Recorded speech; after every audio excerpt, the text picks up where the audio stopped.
Good morning, everyone from Washington, D.C., and welcome to day two of the Fulfilling the Public Michigan and Land Grants Public Mission of the Land Grant System, Building Platforms for Collaboration and Impact workshop. I'm Steve Yanni. I'm the Land Grant Director at Bay Mills Community College. With me here in Washington, D.C. this morning, we have Tony and Michael and Mahmoud, our other committee members. And we have colleagues Eric, Malia, Susie, and Robin from the National Academies of Science, Engineering, and Medicine. So once again, welcome from a warm and muggy and fairly busy Washington, D.C. Thank you very much for joining us this morning. We hope that all is well where you are this morning. We'll get started right away with our first session of this morning. We have a half day of sessions this morning, and we look forward to your participation, whether you're a participant or a speaker or panelist, adding to the information that we gathered yesterday. So I'm going to turn it over to Dr. Michael Rios from the University of California, Davis, who will be the moderator for our first session today. It's all yours, Michael. Thank you, Steve. Welcome to session 7, focusing on, I think, institutions, of course, vital to collaboration and engaging new partners. So yesterday we covered a lot of territory, beginning with Peter's historical overview about the public mission of public land grant universities. This was followed by panel discussions on various dimensions of collaborations, including public value and return on investment, the staying power and stickiness of collaborations, the role of boundary spanners and cultural brokers, and perspectives from individuals,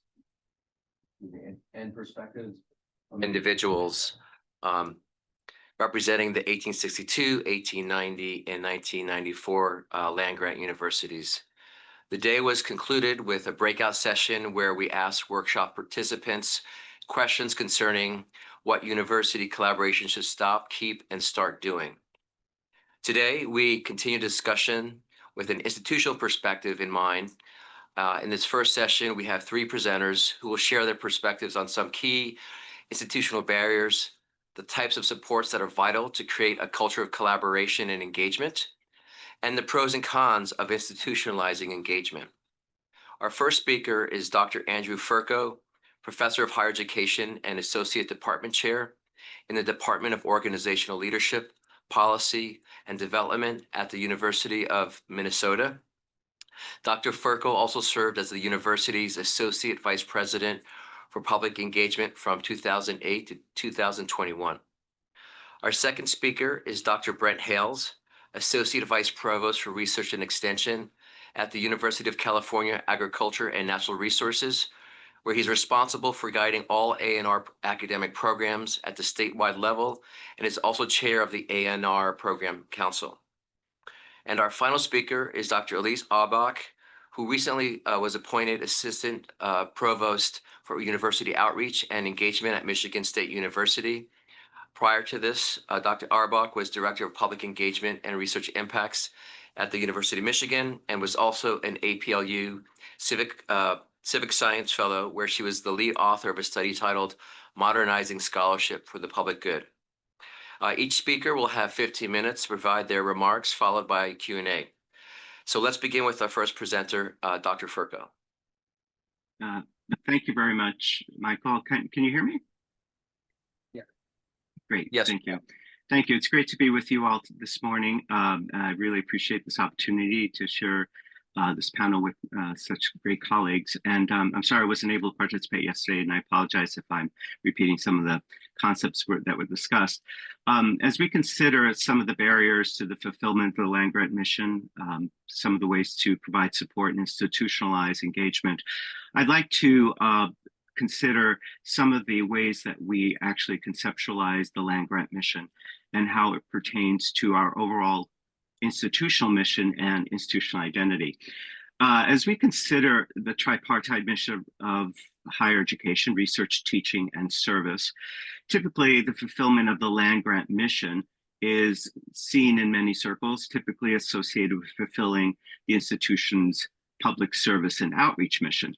And while the outreach and public service mission is part of the overall mission of most higher education institutions, in fact, 90% of our mission statements have explicit language regarding public service and outreach. Public service and outreach are especially core and foundational to what it means to be a land-grant university, and in particular doing the work that serves the needs of the state in which the land-grant institution is situated. However, at land-grant universities, this core mission of serving the needs of the state is often overshadowed by the research and teaching missions. And as we think about this work from an institutional perspective, I think this is important to keep in mind as to how we see ourselves as institutions and what do we prioritize in terms of research, teaching, and service. And as we think about our institutions, we are not just land-grant institutions. We're not just public land-grant institutions. In fact, we are what Clark Kerr coined multiversities. We are, in addition to being land-grant universities, where oftentimes the state's flagship research universities. We are institutions of higher learning with many academic programs. In my case, at the University of Minnesota Twin Cities, we are also a metropolitan university, which shapes the identity of our institution and the work that we do. And so how we balance these different identities and how we cast ourselves as institutions makes a difference to where and how we engage with the land-grant mission. It has to do with the nature of the investments we make towards the land-grant mission, which parts of the land-grant work to what extent we elevate this work. Also how the institution talks about itself and the work that it does and whom we see as our peers and aspirants. I think public land-grant universities that are cast more as research universities will tend to value and prioritize the research mission and give less attention to the public service and outreach mission, and therefore has implications as we continue to conceptualize the land-grant mission specifically and primarily as public service and outreach. I think that has implications for where the land-grant mission stands in the order of priorities for our institution. So as we think about how we provide supports and how we institutionalize the public land-grant mission, I think we need to think about how we could reconceptualize this work. And there's lots of reasons why we might have a lack of attention beyond the institutional identity, certain declining investments from the state. We see ourselves perhaps less as state universities. In some cases, less than 10% of our budgets come from the state. Also, ranking systems have not really seen contributions to society and fulfillment of the land-grant work as a priority. And we know that ranking systems, as flawed as they are paid attention to by institutional leaders, boards of regents, and students and parents as well. So this relegation of land-grant fulfillment this perception of land-grant work as it pertains to our mission oftentimes relegates it to particular units, as we see it only as public service and outreach. So we might relegate it to an extension unit, or we might relegate it to specific institutes or centers that have outreach and public service as their primary mission. And this suggests that the fulfillment of the land-grant mission is the responsibility of some units and not all units at the institution. Extension we know has a statewide footprint and is well established, and in many cases there is this could be a persistent belief, and I've heard this in the institutions I've worked at, is that by having an extension program, therefore we are fulfilling the land-grant mission because extension does it, and that's the work extension does.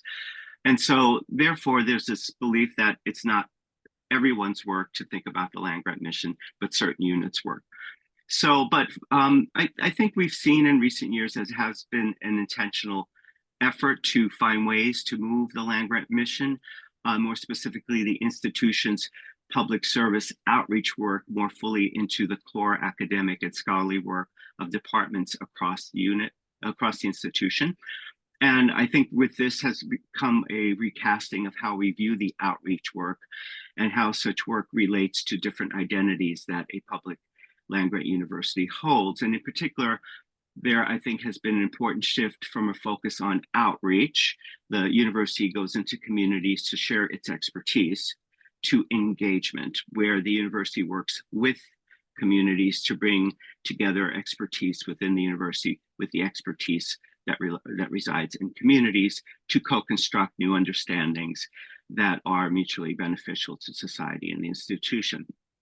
And so I think this, I think you talked about some of this yesterday, it really reframes the shift in reframing the work as engagement with communities and external entities, and not just is important for not just fulfilling the land-grant university identity, but also in fulfillment of the institution's identity as all of what it is, a research university, an institution of higher learning, how it integrates with the teaching and the work that students do as a metropolitan university, and what other identities we might hold. In other words, public and community engagement is used to advance all parts of the institution's identity. And I think that that's really important casting for how we move this work more centrally and how we can really fulfill that mission. And just very briefly to talk about the fact that as we think about engagement cutting across all the different units, that it's, and all the different identities it serves, that how engagement is done across these different identities is different and looks different and needs to be attended in different ways, depending on whether engagement is focused on the land-grant mission, whether it's will emphasize certain aspects, needs of the state, for example. If it's focused on the identity of being an institution of higher learning, it will look at how it's embedded in the curriculum and the work that students do. All of these kinds of engagements will have different purposes behind them, different stakeholders, different kinds of partnerships, different epistemologies and methodologies associated with it.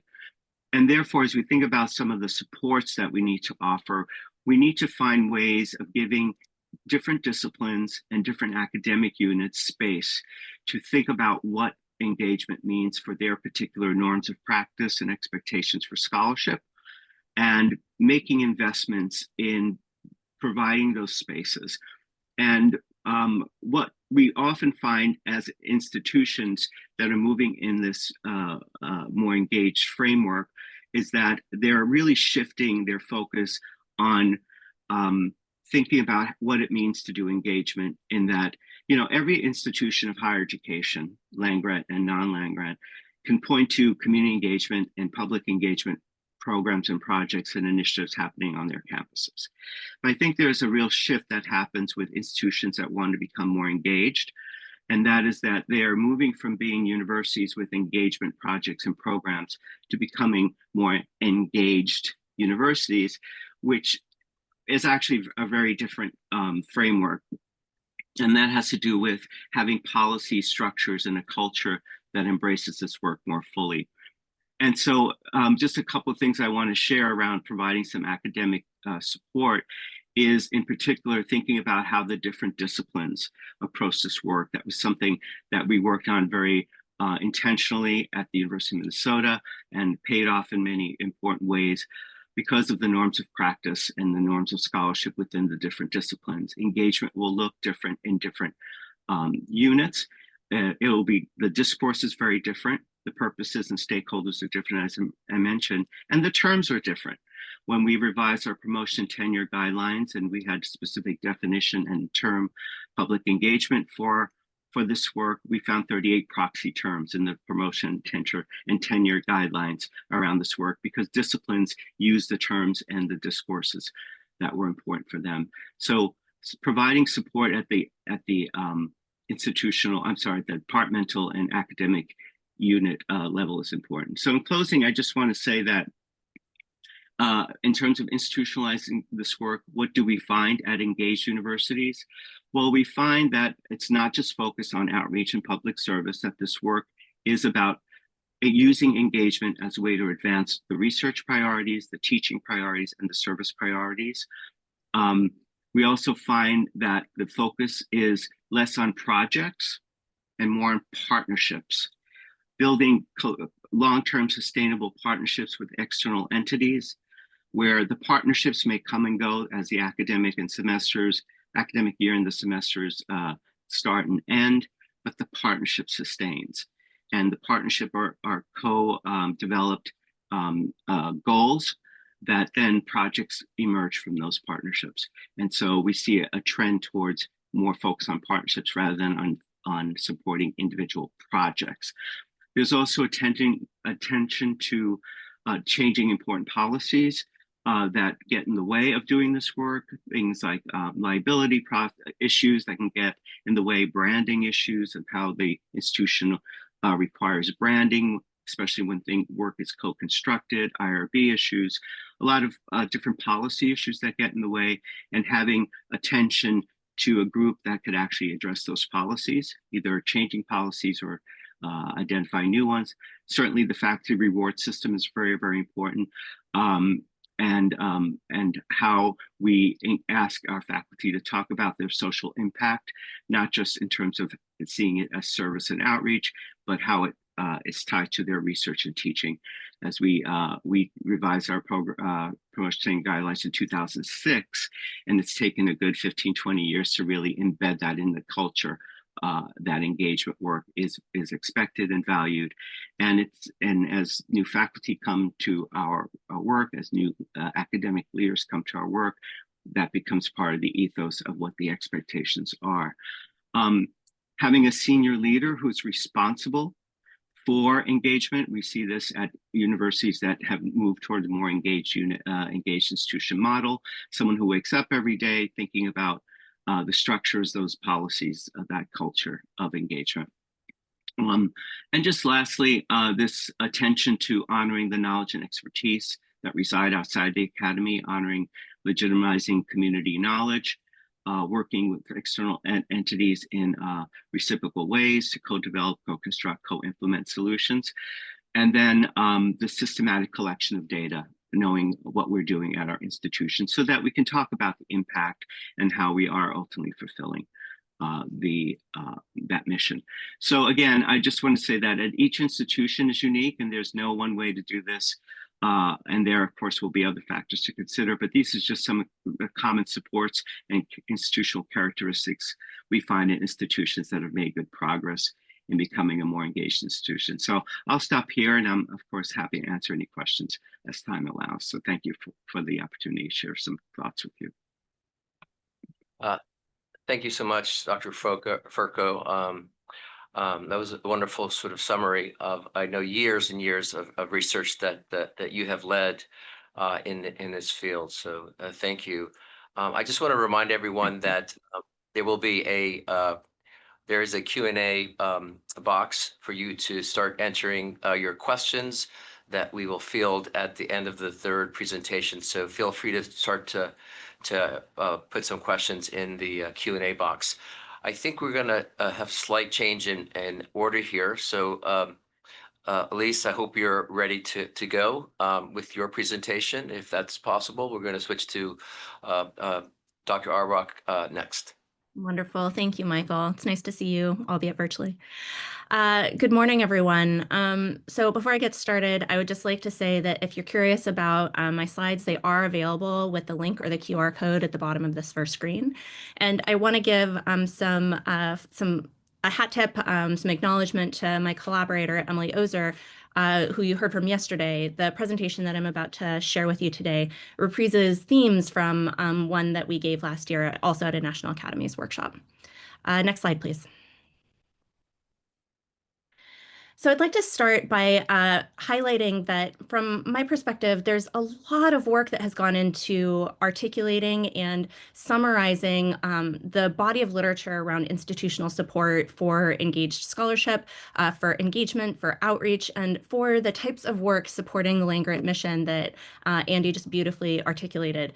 A lot of this work includes Andy's body of work, and I want to highlight in a couple of specific landscape scans that have emerged in the last 5 years that really work towards synthesizing this body of literature as well as existing practice and praxis across the United States.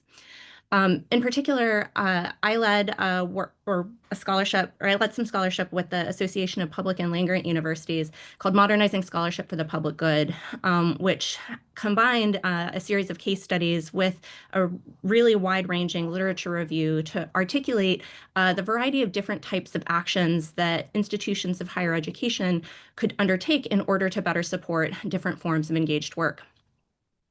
My colleague, Emily Ozer, along with Jennifer Rennick and Bruce Dentelson, undertook a commissioned scan from the Pew Charitable Trusts and the Impact Funders Forum to do a sort of similar approach, but with a particular emphasis on incentive structures and a particular lens on shifting norms around promotion and tenure. Again, just to echo the theme that Andy just referenced. And these two scans are really critical in terms of shaping the framing for today, and they and the framing for today represents a little bit of a mashup of these two scans. I'd also be remiss if I didn't highlight the Center for Advancing Research Impact in Society, which recently published a technical report that synthesized not only these two scans, but also a series of National Academies workshop reports and other bodies of work into different threads for mapping institutional pathways to advance research impact, which is another one of the many terms that goes alongside with supporting the land-grant mission that we're speaking about in this workshop. Next slide, please. From my perspective, and from Emily's perspective, the thing that we really want to emphasize is that there are different scales that we really need to consider when we're talking about different opportunities to build institutional support. And thinking about the type of intervention and the type of opportunity is critical to anchor to different types of scales, because you'll choose different types of actions depending on the scale that you're looking to work at.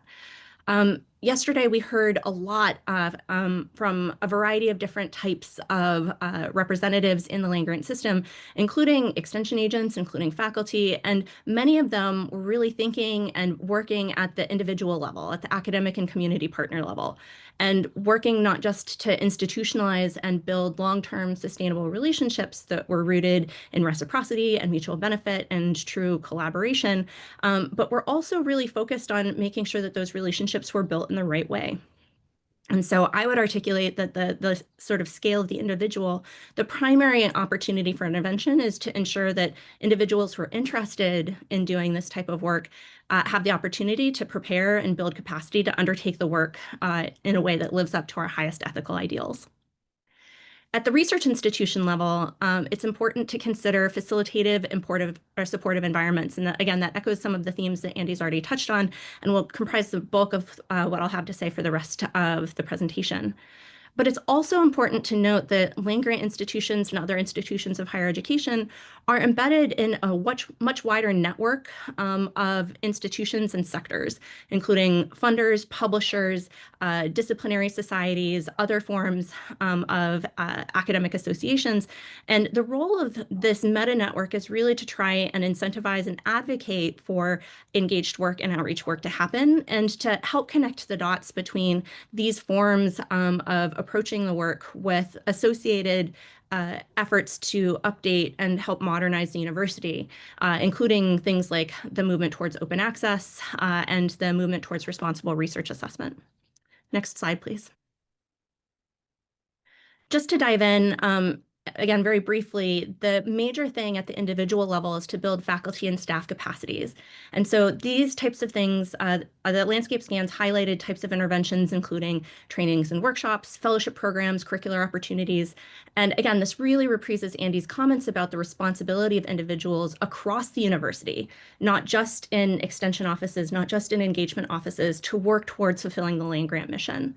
I think that it's important to similarly think about the way that engaged work shows up, again, echoing Andy's comments about different epistemologies and different disciplinary praxes around engaged work, to make sure that the language of engagement is aligned to those individual cultures and norms and structures at the departmental and college level.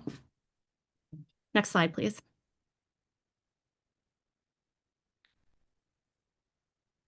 Thank you. At the organizational level, it's important to, and I'm going to need you to click through some animations, so go ahead and give the first click. Okay, great, thank you. So it's important to do a variety of different types of things. As Andy already highlighted, the land-grant institution already has baked into its core the idea of outreach and service. And this is one of the real opportunities of land grants relative to other types of institutions, because the engagement mission is already frequently centered and anchored into institutional identity. But I think that there is an opportunity to really double down on the connections between that engagement mission with connections with research and teaching. And many of our land-grant institutions already do this, but there is an opportunity to continue to advance the rhetoric and the support, especially from institutional leaders, towards that end. Andy referenced that it was important to equip and ensure that there were institutional leaders across the institution, in particular, someone like a chief engagement officer that really was positioned to be able to help support engagement. I would also highlight that it's important to ensure that folks who are in different types of leadership roles across the institution see how their roles connect with the engagement mission. And frequently that involves forming programmatic links between, for instance, the institutional research arm and the way that an engagement office or an extension office might collect data. It's also important to invest in institutional structures and networks with a particular emphasis on actions that reduce the legal, regulatory, procedural, bureaucratic, and social barriers. So we heard a lot about this yesterday in the boundary spanner conversation, and with Professor Proctor in particular talking about ducking and weaving to try and figure out ways around sometimes calcified or outdated institutional structures. And so thinking about not just how we can enable boundary spanners to duck and weave, but also how we might actually re-examine those structures is an important opportunity. As well as then thinking about opportunities to strengthen within and cross-campus networks and programs. So Andy highlighted the different epistemologies, the different disciplinary approaches that many scholars use towards this type of engaged work. And that's absolutely true.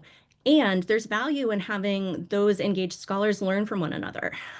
Folks who practice participatory action research have something maybe to learn from the research practice partnership space.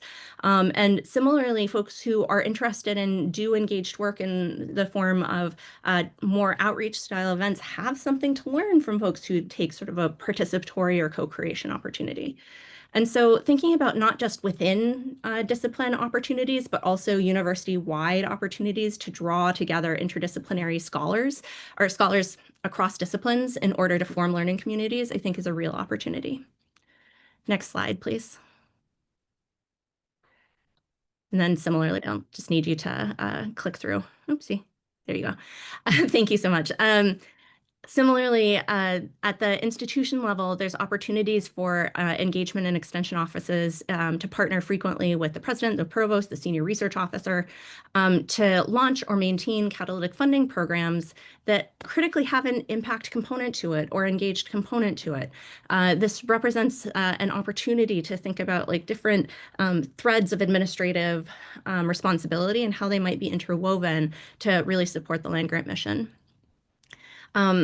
Awards and student programs are frequently some of the opportunities that are really common across the space. And so I'll just highlight that there are important pieces that if they're not already present on campuses, they're great opportunities for intervention.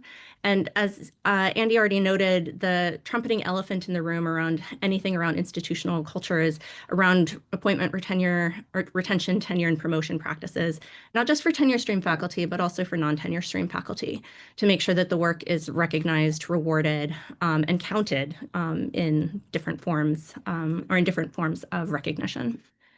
Next slide, please. And then finally, I think that it's important to acknowledge that the meta network shapes broader disciplinary and funding ecosystems.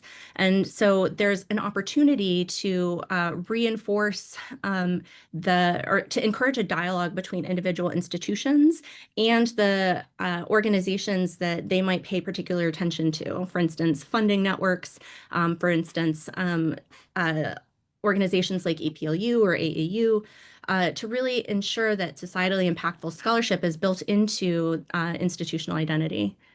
Similarly, internal catalytic funds can vary widely across different types of institutions depending on the funding model and size of the institution. And so many of the actors in the meta network do actively provide funding, and being thoughtful about the types of funding mechanisms available to accommodate the time-intensive nature of this work is really critical. These actors in the meta network are also really important to elevate visibility and to encourage dialogues that work towards aligning assessment practices across different spaces so that we're not all simultaneously trying to reinvent the wheel when we're talking about how to understand the impact of this work and how to count it as we're considering incentive and recognition opportunities. Next slide, please. Thank you. I want to bring my comments to a close by just highlighting a specific way of approaching institutional infrastructure that I think is an interesting one, and one that I learned about when I was doing my case studies for the Modernizing Scholarship for the Public Good initiative with APLU. And many of you might know this already, so hopefully this won't be too much of a repetitive story. But in the mid-2010s, the University of Missouri system began a pivot towards the investment of fiscal and human resources in university-wide engagement. And specifically, the Director of Extension's portfolio was expanded, and the role was repositioned as a direct report to the Chancellor and retitled to be the Vice Chancellor for Extension and Engagement. This new office created a mandate for university-wide engagement and then was really tasked with thinking about and designing a sustainable and potent model. And so the value of this, I think, was by taking two frequently disconnected institutional infrastructures, extension on the one hand and engagement on the other, and putting them under a single umbrella and charging the opportunity to sort of consider how extension might apply beyond the College of Agriculture and Natural Resources, and also to think about how the disciplinary variation and richness that comes from the various different fields that have practiced different forms of engaged scholarship might be able to come together and to marry. So it also leveraged the opportunity of Extension's presence across all of the Missouri counties and the city of St. Louis. And then just 2 years into that shift, the U of M, or the Mizzou system president and chancellor then further committed in that direction and elevated that leadership role to the system level, appointing a vice chancellor for extension engagement as a chief engagement officer. This led to the creation of a MU Engagement Council, bringing together administrators, faculty, and staff across schools and departments, again, thinking about the ways that engagement shows up and the way that extension might be able to support the engagement mission, including engineering, social work, business, nursing, law, journalism, spaces that frequently are less commonly associated with extension, but tend to be more have different types of epistemologies, different types of praxes associated with engagement.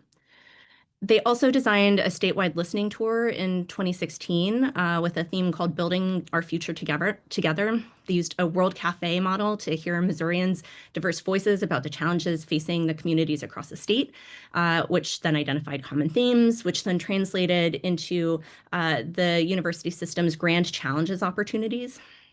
And this yielded some specific institutional investment that have direct ties to what they heard in those listening sessions. And so it created a nice link between creating the institutional infrastructure to mechanisms to elevate and prioritize community voice in articulating university-based investments. It also made strides towards working towards a more integrated approach, not just between the engagement and extension apparati, but also connecting the threads with the research and teaching missions. Again, speaking to some of Andy's themes. Next slide, please. I want to highlight that there are a lot of actors already working to try and think about synergistic work at the meta network space, including the Pew Charitable Trusts, especially with a group of philanthropic and public funders in the Impact Funders Forum, and a body of presidents and chancellors that are actively working towards public support and recognition and making a series of recommendations around promising practices towards institutional change in the Presidents and Chancellors Council. That work with the Presidents and Chancellors Council is likely to be released publicly late next year. The Center for Advancing Research Impact in Society is one of the places that's already doing a lot of work to draw together the various fragmented engagement and extension communities nationally. And the Association of Public and Land-Grant Universities, to which I had the honor, or with which I had the honor of working for several years, already thinks very extensively about institutional structure and does a lot of the convening work to draw together institutional leaders and to host conversations like these ones. Next slide, please. So if you take away nothing from my presentation, I hope you'll take the idea that individual and systematic reforms are different and require different strategies. I'll also highlight that while this presentation was relatively short and I gave you like really heavy or really high-level headline takeaways, there are huge, deep literatures around each of these topics, and I'd really encourage you to go look at the landscape scans themselves as well as the primary literatures to understand the basis for where some of these higher level recommendations come from and the way that the higher level recommendations can be broken down into specific tactical steps, including those that can be undertaken by different types of folks in different types of roles. I think another thing that's important to articulate, and I think this touches a little bit on Andrew's comments about disciplinary diversity, is that different institutions are different, and different institutions therefore require different types of approaches. Institutions that have a lot of monetary resources might have different types of capacities than those who might have more flexible capacity to implement policy changes. And so choosing an intervention strategy to build institutional capacity is really determined by context. And therefore, there is sort of no one size fits all slate of things that an institution can do. I also think that there is value in thoughtfully considering the positioning and support for extension and engagement alongside some of the other missions of the university. And the reason that I highlighted that Mizzou example was because I find it to be a really interesting opportunity, a really interesting example, a case study of how one institution approached reimagining the positioning and infrastructure that supports this type of work, and to transition it to really have a little bit more of this university-wide, less field-specific approach to engagement.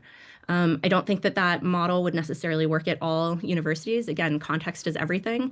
But I do think that being thoughtful about those types of questions and examining previously held structures that frequently are just sort of taken as a default is an important step towards reconsidering what institutional support looks like as we work to advance the land-grant mission. Thank you. I'm looking forward to the discussion. Thank you, Elise. Unfortunately, Brent is unable to join us this morning, so we'll follow up with him to get his receive his comments for committee input here. Hi, my name is Dr. Brent Hales, and I am the Associate Vice President for Research Extension here at the University of California, Agriculture and Natural Resources. It's my pleasure to join you today to discuss scaffolding successes, institutional supports that create sustainable and resilient collaborations. You know, throughout the history of the land-grant system, the foundation of university and community engagement has been underpinned by the very nature of the land grants model for research, teaching, and service. That lofty goal for these universities to develop research that had the beneficial impact on society was baked into the very foundation of how our universities were formed. Early on in the development of the system, universities were seen as the fountains of knowledge for their research and how it might be applied in the community settings. The Cooperative Extension Program was established to take that research and create educational programs that were designed to build the capacity of Americans to meet their own needs, to take it from the university and take it out to the communities.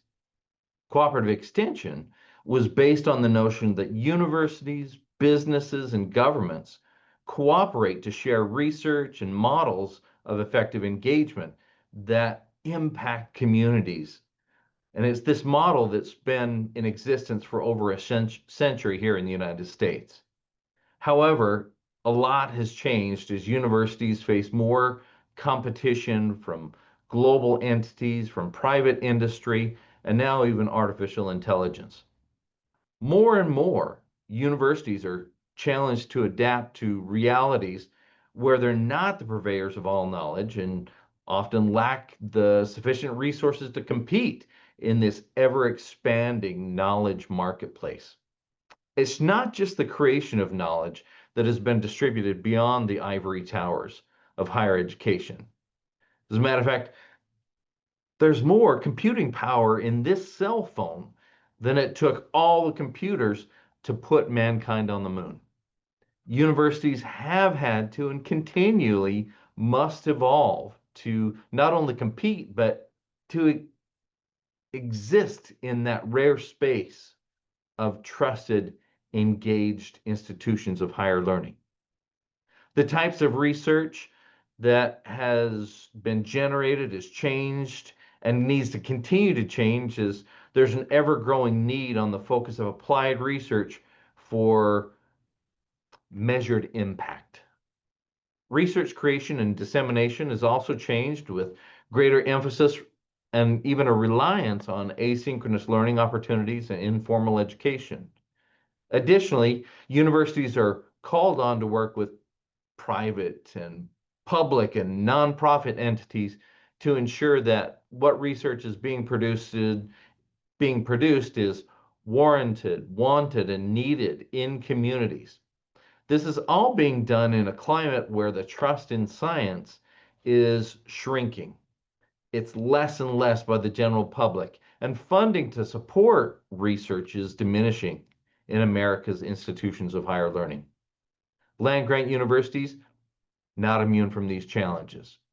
For too long, as a matter of fact, universities operated in relative silos, insulated from input from the general public. Research has been often conducted to or for others, not designed to create research with and to have solutions to real-world challenges that emerge from communities. Land-grant universities have a great tool in the form of cooperative extension. Extension offices are located in the communities that they serve, and as a result are perceived as more trusted than many parts of the land-grant system. Extension's broad approach has been to deliver science-based, research-based solutions to the communities that they serve. As a matter of fact, here in California, when we send out new extension researchers out into the communities, they have to do a needs assessment to determine what actually is needed in the communities where they serve. So they're not just creating research for research's sake, but it's based in what is wanted, warranted, and needed. You see, it's this nexus of research and cultural context and educational programming that is invaluable in reaching diverse citizens.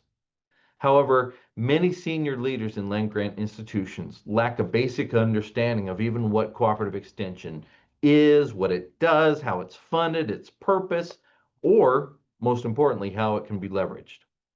Extension has the capacity to also close the loop of research being pushed out into communities without a tool to bring back input from those communities that it's designed to impact, thereby influencing the research being produced.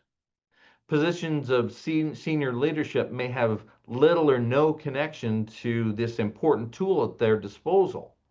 Where extension is located in colleges of agriculture, it's even more siloed. It's seen as perhaps just another agriculture program, completely missing its potential. Cooperative extension actually has a significant role in collaboration and achieving the land-grant mission as it brings together the government, the business, education, and nonprofit organizations to really address some of society's most vexing challenges. And that's not just true here in America, it's true globally. If we think of extension as extending the research arm of the university into the state's communities, we begin to see its potential value to demonstrate impact And we actually can measure that impact. We can see not just the butts in the seats, but real world application and how it ripples out into America's communities. But the challenge I have is I find myself educating university leaders across California as to the role that extension can play across the system and across the state. In the last 2 years that I've been here in California, been in this system, I've visited all 10 campuses, every campus in the UC system, and met with chancellors from across the system to advocate for broader engagement with cooperative extension. You see, pressure is being placed on these senior leaders to incentivize their engagement where they can actually understand what we do and how we do it. The University of California Agriculture and Natural Resources is the equivalent actually of a campus within the UC system. So I personally am the equivalent of a vice chancellor of research and of a provost as the chief academic and research officer within the system here. As a result, I intermingle with these groups, the vice chancellors of research and the provosts, and connect on research and outreach in an ongoing fashion.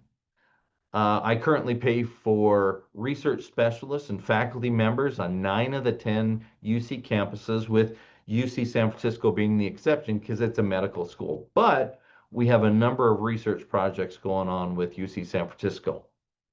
Universities across the UC system are beginning to leverage the benefits that come from partnering with UCANR. We use vigorous evaluation strategies on every project, on every program. They're designed to demonstrate that impact that I was talking about.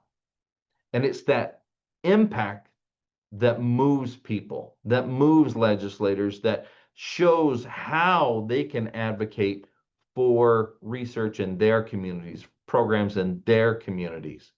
You see, we measure impact in communities to its stakeholders at the county level, at the regional level, at the district level, and at the state level.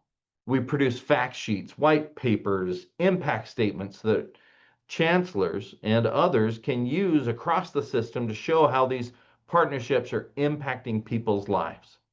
I wish I could say that all the campuses are in complete engagement, that they completely understand the potential to leverage these partnerships equally.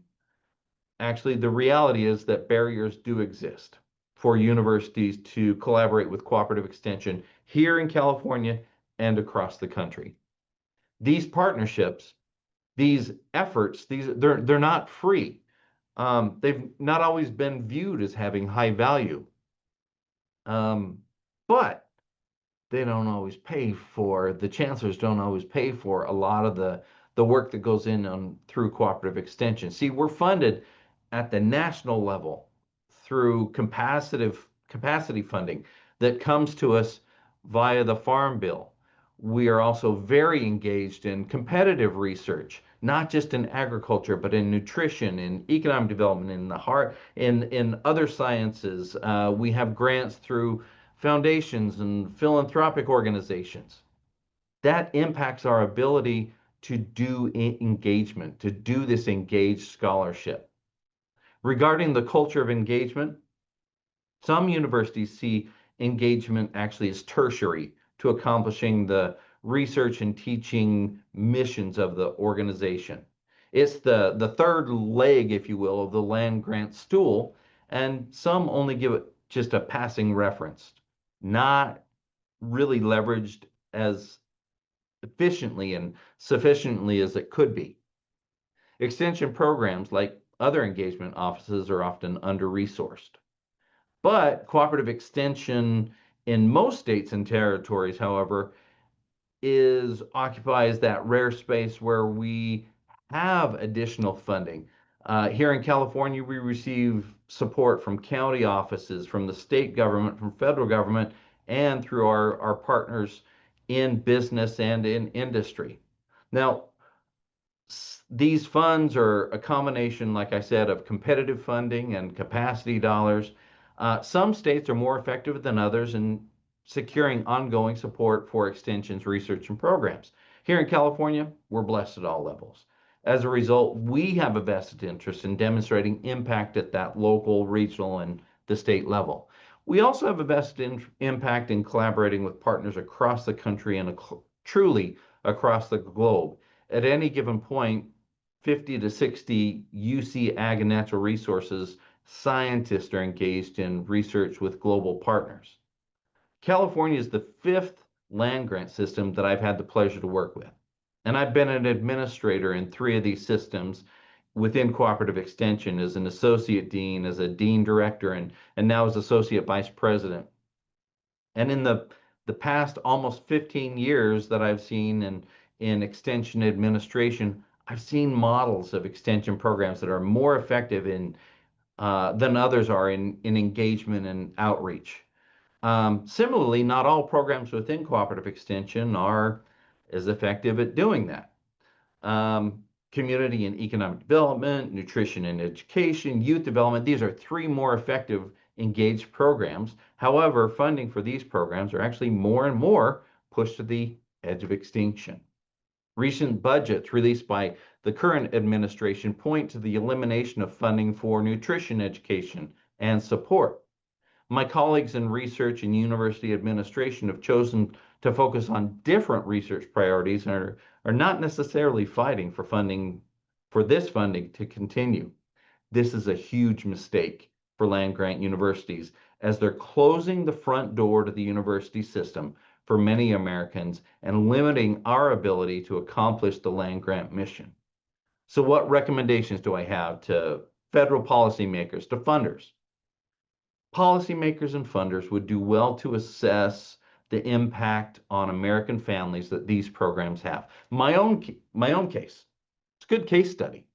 As a family I grew up in rural America. I had 6 brothers and sisters, come from a blue-collar household where the blue-collar financials that accompanied that household of 9, funds for basic nutrition were somewhat challenged. Similarly, educational opportunities were limited, where less than half the kids in the high school where I went to went on for higher education. Many ended up in blue-collar careers such as coal mining, agriculture, resource extraction of one form or another.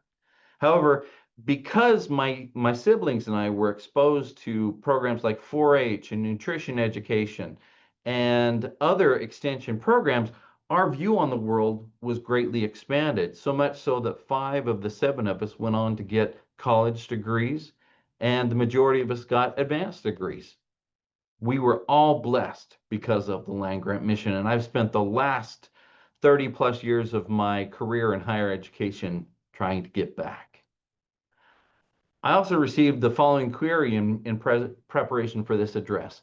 If the argument to make more funding to collaborative engagements in research and outreach is there, what pillars exist in USDA's National Institutes of Food and Ag that can be more focused strategically? You know, this is a weighty problem today because Congress is proposing those significant cuts to both capacity funding and competitive funding for NIFA. The likely outcome will be diminished capacity for Americans to benefit, as I did, to see beyond their current realities. This is a huge and threatening wave that is sweeping across America today, impacting all higher education. Should these cuts take place, it will take generations to recover, as the pipeline of trained scientists will be pinched, people's knowing and appreciation of what higher education benefits them, that doesn't come back quickly. Communities will suffer because they will lack the basic educational opportunities that land grant universities have provided for over a century. Basic vitality of America's communities will be indelibly impacted. So what can be done at this point? What types of support are vital for engagement? We need concentrated efforts to ensure that not just funding continues, but that we increase funding for research, for outreach, for engagement, because we're falling behind globally as we're cutting off the funding that spurs development, that spurs innovation, and that drives America's engine of success. So what would success look like? Well, in the ideal situation, it's the coming together of science, innovation, education, and outreach.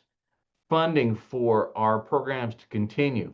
It's leverage funding from all sectors of government, of business, of philanthropy to address real world challenges and create real world solutions so that innovation is being continues to be pursued, that impacts are being felt and documented in America's communities. Look, I don't have the silver bullet answer. All I can tell you is my experience says that this matters, this works, and it will continue to work if we continue to leverage the successes, learn from our failures, learn from what we're not doing right, and bring those together and produce better, more high quality research, more high quality engagement with America's communities. So some questions were asked in the presentation. Inherent tensions and opportunities that exist in land grant institutions and as a result cooperative extensions. What happens when extension exists parallel to land grant universities, but land grant universities aren't taking advantage of them? Well, I've already stated that I find myself continually educating the senior leaders from across the land grant system about the potential for utilizing cooperative extension, and engaging in community-based research and outreach. That seems to be a continuing, ongoing challenge, particularly as leaders in higher administration are constantly churning. So I'm constantly educating, constantly advocating, constantly having to effectively recreate the wheel as new folks come in and their priorities shift.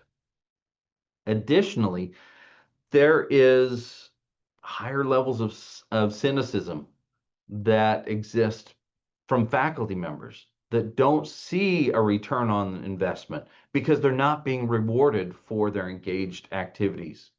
And so it's important that we not just give lip service to public engagement, but that we reward it, we incentivize it, and we encourage it by providing resources for this type of work to continue.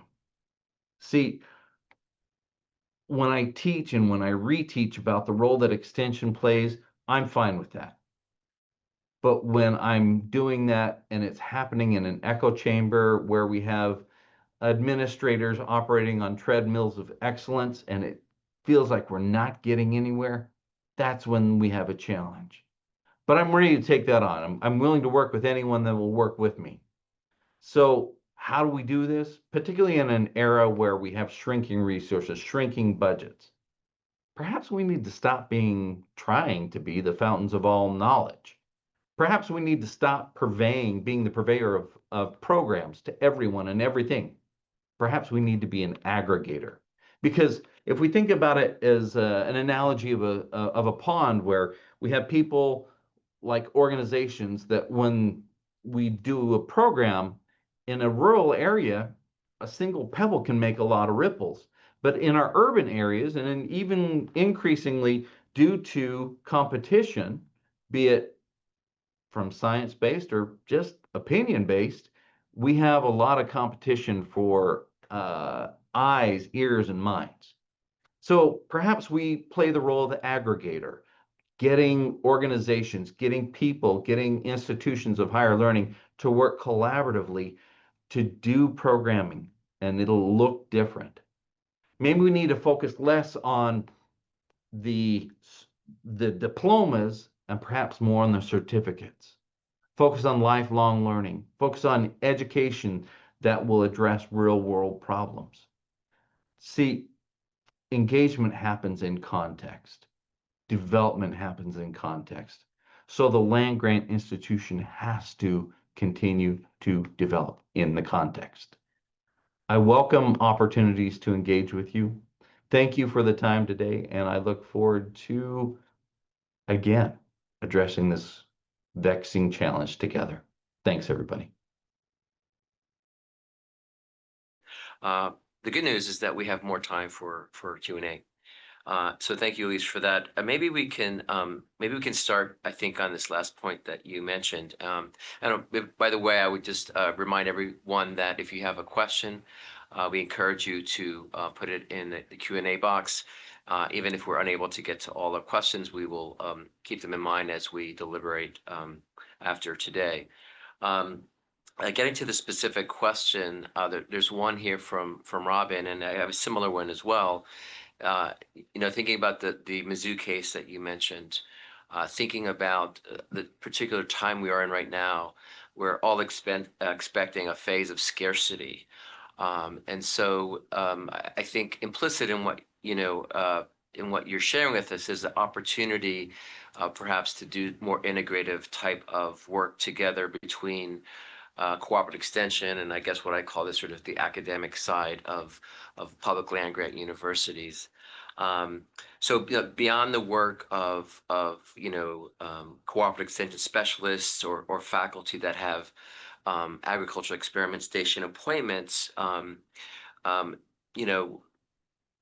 view is that the universities and cooperative extensions often operate in sort of parallel universes when it comes to this type of collaborative community engagement. So moving to this first question, what kind of resistance are you likely to encounter in moving outreach engagement from only extension into or more integrative with academic programs, research, and other university identities? So this question is really for both of you because you both have experience with both of these. So maybe Elise, I'll start with you because you just spoke to this topic and give Andy an opportunity to speak as well on this. Well, before I answer, I want to provide a caveat to what I'm about to say, which is that the vast majority of my professional experience has not been situated in a land grant institution. It's actually only in the last 2 months that I moved to Michigan State University, and this will be the first time that I've served actively in a land grant institution. And so I would describe my interest in this as more academic than experiential. And to that point, I might defer to Andy in terms of specific likely barriers based on experience in being one of these folks who has been a leader at a land grant institution. If I speak sort of more from that like academic studied space, the types of things that I would fully expect is that extension as a robust and effective institution that has a really long storied history and tradition also has its own culture, right? And frequently when you try and think about blending institutional structures, if there are cultures that are misaligned or if there are cultures that don't neatly mesh together, and you referenced this, Michael, about that extension frequently stands apart or can stand apart in some institutions, then culture tends to eat structure and strategy for lunch. And so that's generally speaking, like the first barrier that I would be thinking about. And so that's part of why I appreciated and found interesting and powerful the example that the Mizzou case study provided, which is that it really took a participatory approach to reimagining what this might look like. The types of things that I heard when I was talking with folks at Mizzou about this case study are forming new structures that included representation from different schools and colleges and from different staff structures around extension and engagement, and providing like that governance council sort of as an additional layer. I heard listening sessions across the institution to create the opportunity for people to surface concerns about that type of transition. And I also heard the connection to sort of a larger long-term visionary strategy that positioned that opportunity afforded by a blended extension engagement infrastructure at the heart of what the institution was trying to do with the research enterprise. And so it offered an opportunity, not just a forced shift that might be perceived as just seeking, for instance, like financial efficiencies. And so I think that it is highly likely, given the sort of existing siloing that different cultures exist. And I think that those are some of the elements that I found inspiring in the Mizzou example. I would be interested in hearing from folks at Mizzou about whether they feel, 15 years down the line, how well that merger has really played out. Yes, Andy? Yeah, thank you. And thank you, Elise, for your presentation. I think that, you mentioned you haven't worked at public land-grant universities. All my experience has been in public land-grant universities at Berkeley and Minnesota. And I would say that in some cases, we have those of us who work at these institutions don't see ourselves as working at land-grant universities, but see ourselves as working at research universities. And so the land-grant piece becomes something that somebody at the institution manages and is responsible for, but not necessarily the work that I have to do in my particular unit. And this goes back to what I was mentioning about, and you mentioned as well, about thinking about how we think about this in very diverse ways, and how engagement needs to be tied to the norms of practice and the expectations that different academic units hold. And part of this is to think about making a good case as to why we want to have engagement and why we do the work. As we always say at Minnesota, the goal is not to do engagement. That's not the goal. The goal is to use engagement as a vehicle to accomplish important goals we have, whether they be for the society, for the community, or whether they be for our discipline or our unit.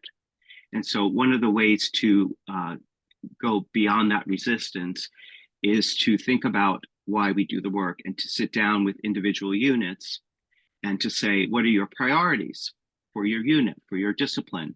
What do you want to accomplish around research? What are the big research questions? What do you want to accomplish around the academic curriculum? What do you want to accomplish for whatever it is your unit is doing? And then thinking about, can engagements with the public, can partnerships with external entities, can engaged work help accomplish those goals? And in what ways and to what extent? And the more that this is seen as a facilitator of goals that we want to accomplish or need to accomplish, the less there is resistance to it, because then it's seen as something that's going to be beneficial and helpful to advancing the work that we need to do and want to do. And that's very key. And that's why I was saying having those spaces at the disciplinary level to have each unit think about, what does this mean for the work that we do and need to do. That's not to say that at the institutional level, there's also the application of some incentives and some opportunities to do different kinds of work as well. And I really appreciate your point, Elise, about working across units and thinking about where is there potential synergy to do work that can actually enhance societal impact. As we know, societal issues are inherently interdisciplinary. If you take one issue like the unhoused or homelessness, right? It's a public health issue. It's an economics issue. It's a legal issue, right? So you could bring those expertises from the different disciplines together to really think about ways of developing more complex solutions. So part of it is getting an understanding of why we're doing the work and tying it into the priorities of the different units, and seeing it as a strategy for helping those units advance the work that they need to do. Thank you, Andy. And I think some of what is being discussed now in terms of looking at this set of connections, especially system level, we're discovering it with some research in APLU that there's increasing engagement across the system. But just to both of your points, culture and context really make difference, because they're coming together for very different reasons. Sometimes it's being created at the executive level and expected of the various campuses. In other cases, such as the University of California system, which I'm a part of, it was more of a grassroots effort, and really involves faculty, administrators, and staff. One thing also to note, I think what we are learning is many of these systems approaches are especially in more rural states, are coming around workforce and economic development issues and having more strategic partnerships with the states. So I think we're going to see more of this for very different reasons, but I think it's a good and it connects back to the meta network idea, I think, Elise, that you mentioned earlier. Maybe we can maybe pivot a little bit and think about the question of who makes decisions in funding. And so, we know that many faculty are increasingly skeptical of institutional supports when there's a lot of turnover of executives that can result in changing priorities, commitments that were made and are taken off the table.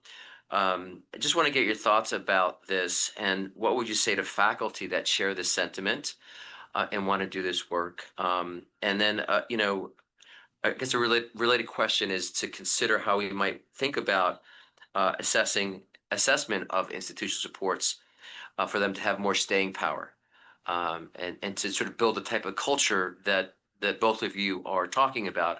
I mean, Andy, you mentioned this idea of getting the policy around merit promotion in place, and you mentioned 15 to 20 years to change the culture. So there's these sort of lag times between policies, supports, culture change, and then a growing skeptical faculty to do this work, given that they don't feel they're going to be not just recognized in the short term, but they're trying to contribute also to that culture building. So what do you say to them, and how do we think about the staying power of institutional supports?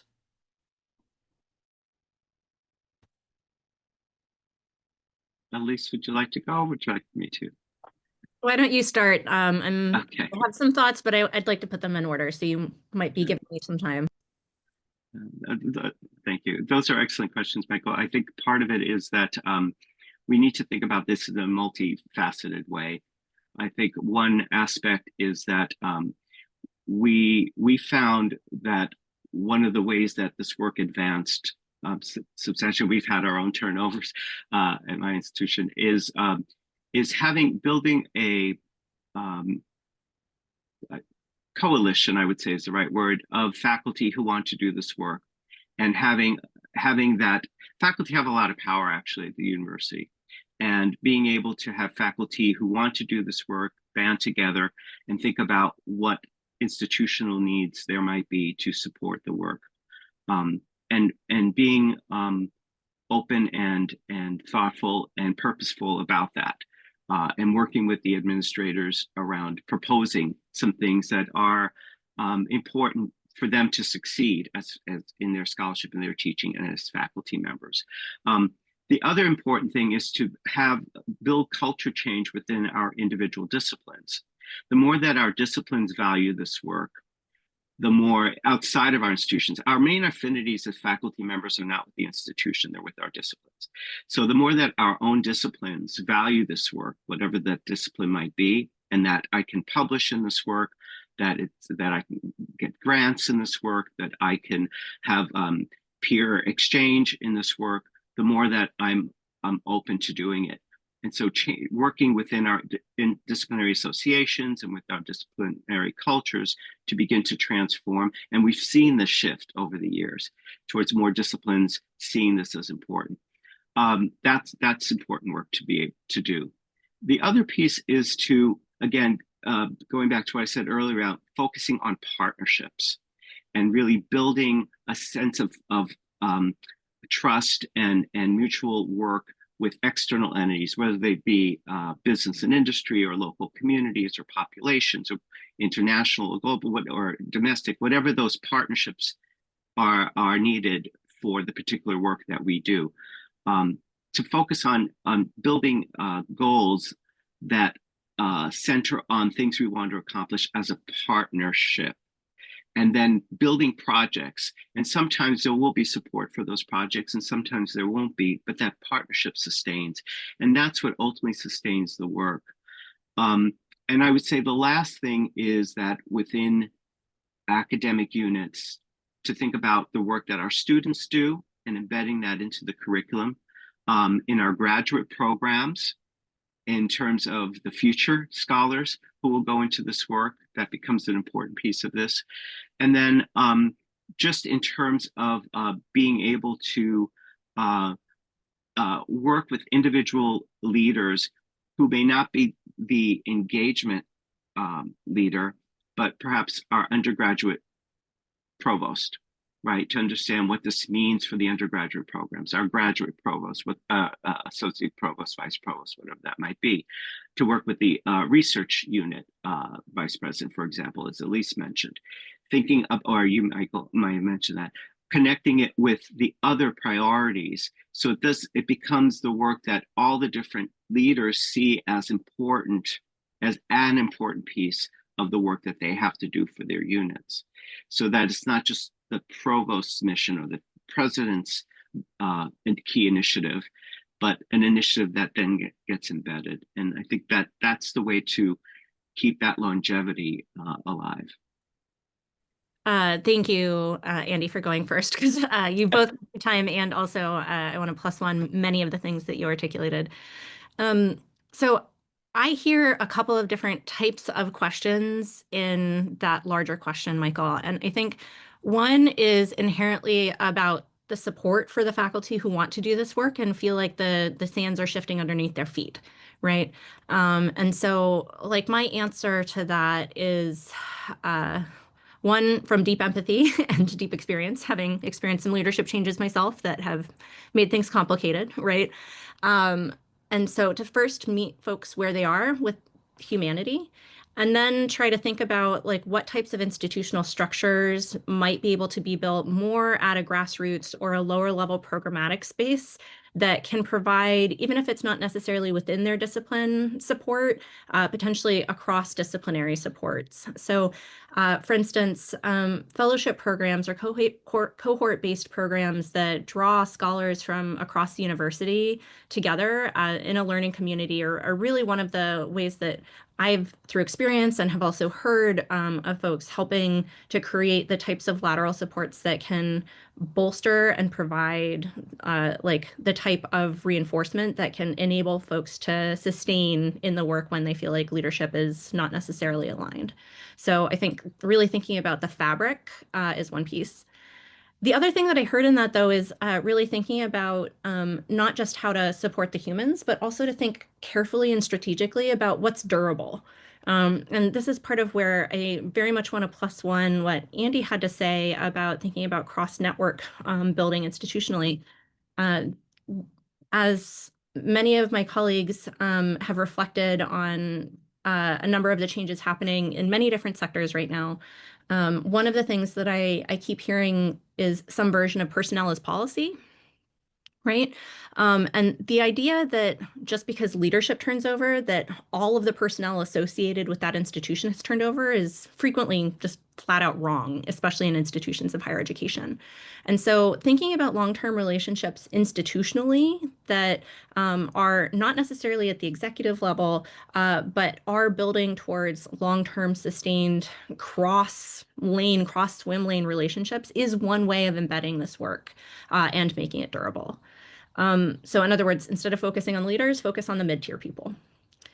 Another way of making something durable is to ensconce something in policy, especially if you can get a board charge associated with it, right? So one of the things I learned at my new institution at MSU is that one of the reasons why we have such uptake and such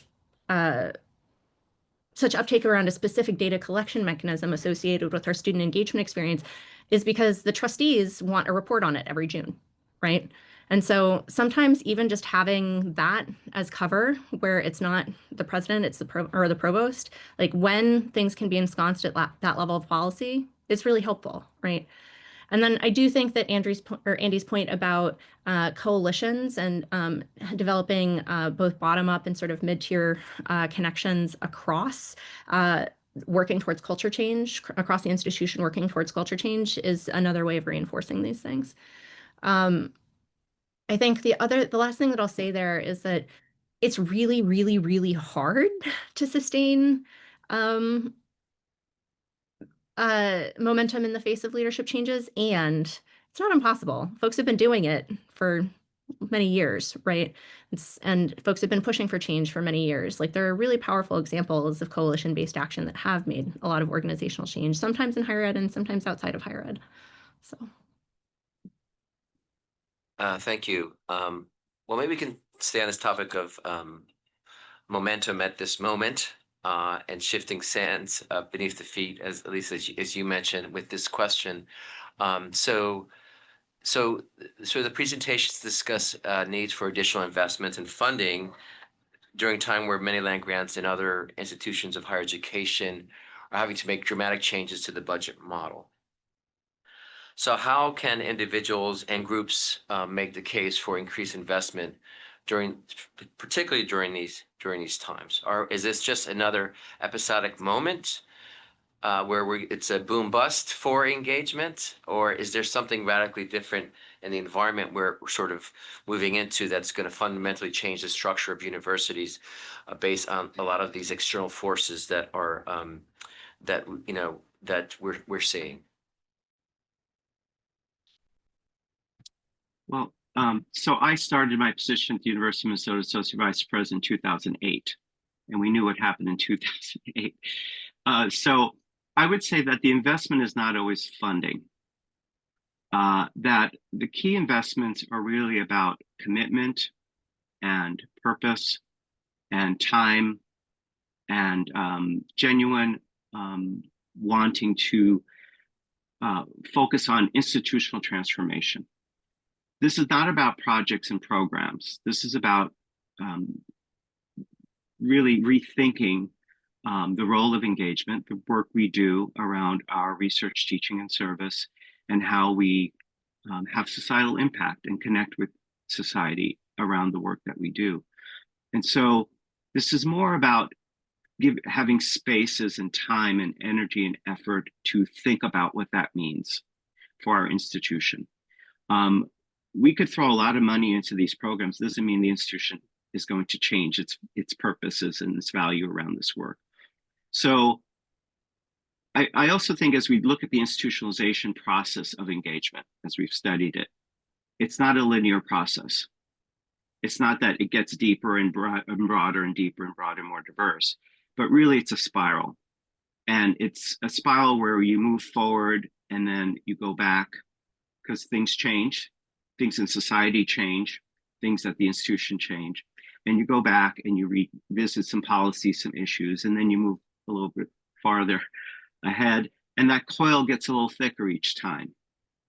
And it's what Elise was saying, just bringing those coalitions, those connections, those networks together to keep that momentum going. And each time it just gets thicker and thicker and thicker. And, you know, I could say at my institution, we've been at this almost over 25 years, and we're still working on it. And again, but it's embedded, and it's because of that focus of investment, of commitment to really rethink about what our institution is. And that's what I said earlier about moving from an institution with community engagement projects and programs, which every institution can say they have, to being a more engaged university. And I think it's that philosophy around what that means that is really where the investments need to be. And so that would be my response to the question. Yeah, I think I will echo, but with a slightly different frame. So if I approach that question about recognizing that we're in a moment of great transformation, I believe we are in a moment of great transformation. There's a question about what can we do that requires resources, but there's also the question about what can we do that doesn't necessarily require resources or might be able to be undertaken in moments of great change when resources might be scarce. And if I think about the 8 pillars of strategic action that we identified in Modernizing Scholarship, only a couple of them actually really require a lot of money, right? Catalytic funding requires a lot of money. Sometimes launching new programs requires money. Sometimes building new infrastructure requires money. But working on culture, to Andy's point, working on policy, to Andy's point, building coalition, to Andy's point, those things require time and effort. And I think that if there is a bright side to be found in our potential moment of increasing our austerity. It is that sometimes external forces change the dynamics about creating urgency for what might be possible. It changes it creates the opportunity for culture change in ways that sometimes other things don't. And so I don't want to pretend that there isn't going to be, or that there isn't likely to be, and that the university ecosystem isn't already experiencing great pain, because those things, that's true. Like, that is happening. I also do think, though, that there is an opportunity when external forces are forcing great change to take a hard look at some of the things that have historically held us back, and to reimagine what a university infrastructure that doesn't necessarily hold those obstacles might look like. And so if I'm trying to practice hope in this moment, it's trying to work towards that type of future thinking. And I agree with Andy that a lot of that work then ends up being a lot of coalition-based action with folks positioned across the entire hierarchy within an institution. Thank you. And on that positive note, we'll end this session. And again, I'd like to thank you, Elise and Andy, for engaging us in this dialogue. And again, we'll take the questions that have been submitted into our deliberations after this workshop. So thank you. Thank you very much.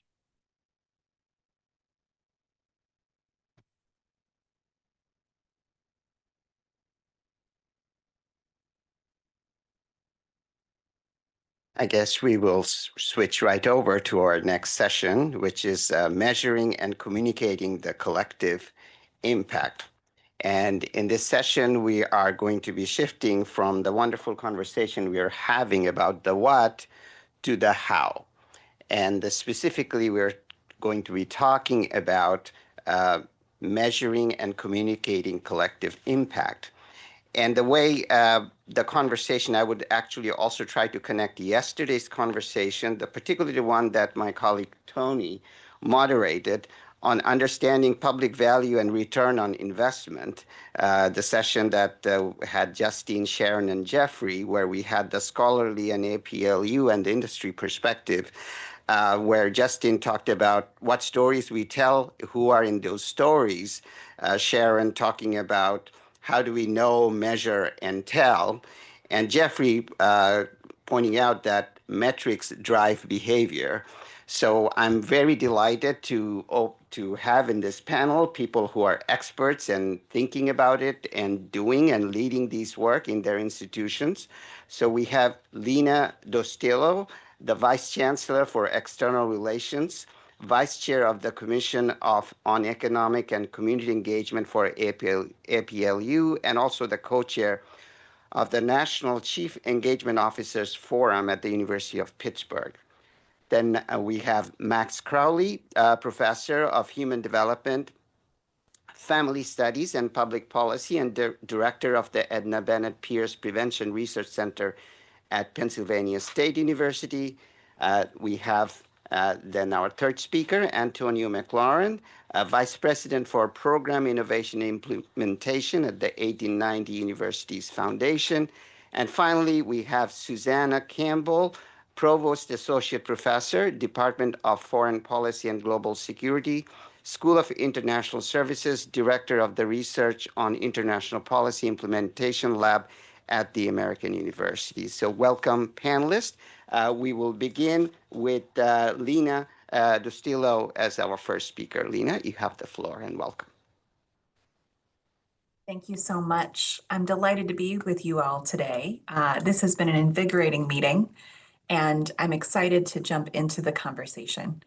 At an institutional level, I help align and communicate the University of Pittsburgh's outward-facing work and public impact across community engagement, economic development, social impact research, and strategic partnerships. In my role with APLU's Commission on Economic and Community Engagement, I help multiple institutions think together about how we do this work at our respective institutions, but as a field. So in these roles, I've come to see that measuring and communicating the collective impact of these institutional collaborations is not just a technical task, although it does require technical expertise. However, it's a strategic and at times very political function, and it asks us to translate complexity into clarity. We have to be rigorous without being reductive, and we must be able to tell the stories that resonate with both our communities and our governing stakeholders. Those perspectives are often aligned, but not always. So today I'll reflect on 3 core ideas. The first, how institutional collaborations differ from individual programs and how impact is understood and assessed. The second, which is the challenges that arise when trying to capture and communicate institutional level impact. And the third, strategies we've found at the University of Pittsburgh effective for communicating public value to policymakers, civic leaders, and community partners. Individual programs like a workforce training initiative or community-based research partnership often have defined goals, timeframes, and outputs, and they can be evaluated with relatively straightforward methods, although we've heard in previous panels some of the difficulty there. Institutional collaborations, by contrast, operate at a different scale and logic. They often involve multiple initiatives across many units, aligned around long-term public priorities, things like regional revitalization, economic mobility, or health equity. And these collaborations are cumulative, they're relational, they're systemic. And that sometimes means that they are difficult in how they might yield clean, attributable outcomes in the short, bite-sized timeframes that we are often asked to report impact through. Recognizing those differences between the project and the institutional level collective impact really matters. It changes what we measure and how we communicate.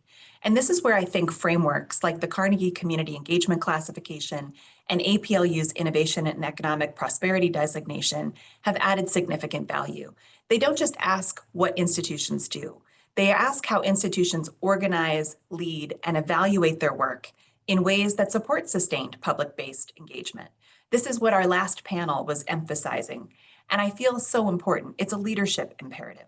Both frameworks help us move from anecdotes to accountability. They're helping us to translate between programs and institutional strategies. And this, of course, requires that we have the institutional will to do this work at an institutional scale, collective scale. But still, even within these frameworks, causality is very difficult. In 2021, Wanjiru and Liu published a meta-analysis titled Evaluating University Community Engagement Through a Community-Based Lens. And their work underscores this challenge. In their review of 47 studies, they develop a framework for assessing engagement across 3 domains: purpose, process, and community impact. Importantly, the analysis that they did was grounded in how communities themselves define and experience success. And one of their core findings is that it is difficult, if not impossible, to clearly attribute a change in community conditions to a singular specific university contribution. Unless a very carefully defined intervention study, it's very difficult to do this. What they mean is that in the context of long-term multi-actor collaborations, it becomes very difficult to draw a straight line between a university-specific action and a particular change in community conditions. So for example, if health outcomes improve in a geography where the University of Pittsburgh has been active, how do we know what portion of that improvement was due to our contribution versus the efforts of government agencies or nonprofits, residents, or even unrelated market factors? Their work reminds us that university impact often happens indirectly and in partnership. It's an ecosystem, right? And these contributions to broader conditions enable change. Now, that statement doesn't weaken our case. It strengthens our humility. It reminds us to focus not only on outcomes, but the quality of the relationships and systems we build that make those outcomes possible. And I would connect that back to yesterday's panel on trust and value and return on investment. The idea is that that trust building is integrated and really rooted in this ability for us to locate the institution in the larger relationships, systems, and ecosystems of which we're a part. So what makes this work difficult? Well, first, our internal data systems tend to track programmatic inputs and not institutional outcomes. We can report on students engaged, grants awarded, or hours volunteered, but we often lack the infrastructure to capture more complex forms of change, shifts in local capacity, or system improvements, or again, long-term trust. Second, most institutional evaluations use university-defined metrics. Wanjiru and Liu highlight that much of the field still overlooks community-defined criteria for success. When we measure engagement from only one side of the partnership, we risk missing what matters most and what resonates to our community and public audiences. And third, our impact narratives often lack a clearly defined counterfactual. This is something that Pastor, Perez, and Fernandez de Guevara raised in their 2013 article, Measuring the Local Economic Impact of Universities. Their study models the economic impact of 5 public universities in the Valencian community using a methodology that incorporates uncertainty. And one of their most important contributions is methodological. They insist that impact analysis has to clearly define the counterfactual scenario. What is the alternative hypothesis in which the university does not exist? And without that, they argue, we risk overclaiming. And this is particularly important when impact studies are used to justify public investment. They caution us, quote, impact studies are often used to demand more public funding. However, the effect is not valued by comparing it to its opportunity cost, end quote. This idea of opportunity cost is often absent from our communication strategies, and frankly, something that intimidates most of our institutions. Certainly, it's a hard negotiation for me. Pastor and colleagues are essentially asking, if the public funds are being allocated to support a university, what alternative uses of those funds are being foregone? And is university investment truly the most effective option for achieving the desired public outcomes? Well, as you know, that's a hard question, but we have to engage it directly. And if we do so by establishing the critical role that higher education institutions, my university plays in convening, connecting, amplifying, rooting in evidence, we have an opportunity to be more conversant with skeptical or resource-constrained policymakers. So how do we move forward? Well, first, we center our stories on public value, not institutional effort. Policymakers and communities are less interested in what we did and more interested in what changed and what became possible when we showed up. Second, we use shared frameworks to integrate impact across diverse efforts. At the University of Pittsburgh, I use a quadrant model to organize our work across place-based entrepreneurship and small business support, workforce development aligned with regional sectors, public infrastructure and systems investments, and applied research and innovation. And this helps me to unify efforts and provides a clear map of how different units contribute to regional well-being. For example, our community engagement centers in neighborhoods like Homewood and the Hill District don't just offer programming. They serve as long-term platforms that anchor partnerships around local priorities. Through those centers, our business school students have helped small business owners with financial planning. Our educational faculty have co-designed learning supports with local school districts. Our public health researchers have built trusted relationships for community-based studies. Third, we apply evaluation frameworks that 2 reflect minutes. Yes. No, 2 minutes. Go Oh, continue. yes, thank you. Third, we apply evaluation frameworks that reflect both scholarly guidance and community relevance. And we found Ronjiro and Liu's purpose, process, and impact model useful not only as a theoretical tool, but as a practical lens for internal reflection and external reporting. Fourth, and finally, we incorporate uncertainty transparently. As I had mentioned, Pastor and his colleagues showed how Monte Carlo simulations can be used to report economic impacts, not just as single point multipliers, but as confidence intervals. And this approach can make our data more credible, not less. It acknowledges the inherent variability in economic systems. It helps us to have honest dialogue. Ultimately, measuring and communicating institutional impact isn't just a matter of data, it's a matter of leadership. And this harkens back to Dr. Furco's comments in our last panel. It asks us to listen and to align and to tell our stories with integrity. And when we do that, we can improve our communications. And frankly, it deepens our partnerships and it strengthens our institutions. It helps to forge that trust and public impact that we're all looking for. Thank you. Thank you. That was perfect and on time and with really concrete ideas. So thank you for that. So now off to Max, you have the floor in 10 minutes.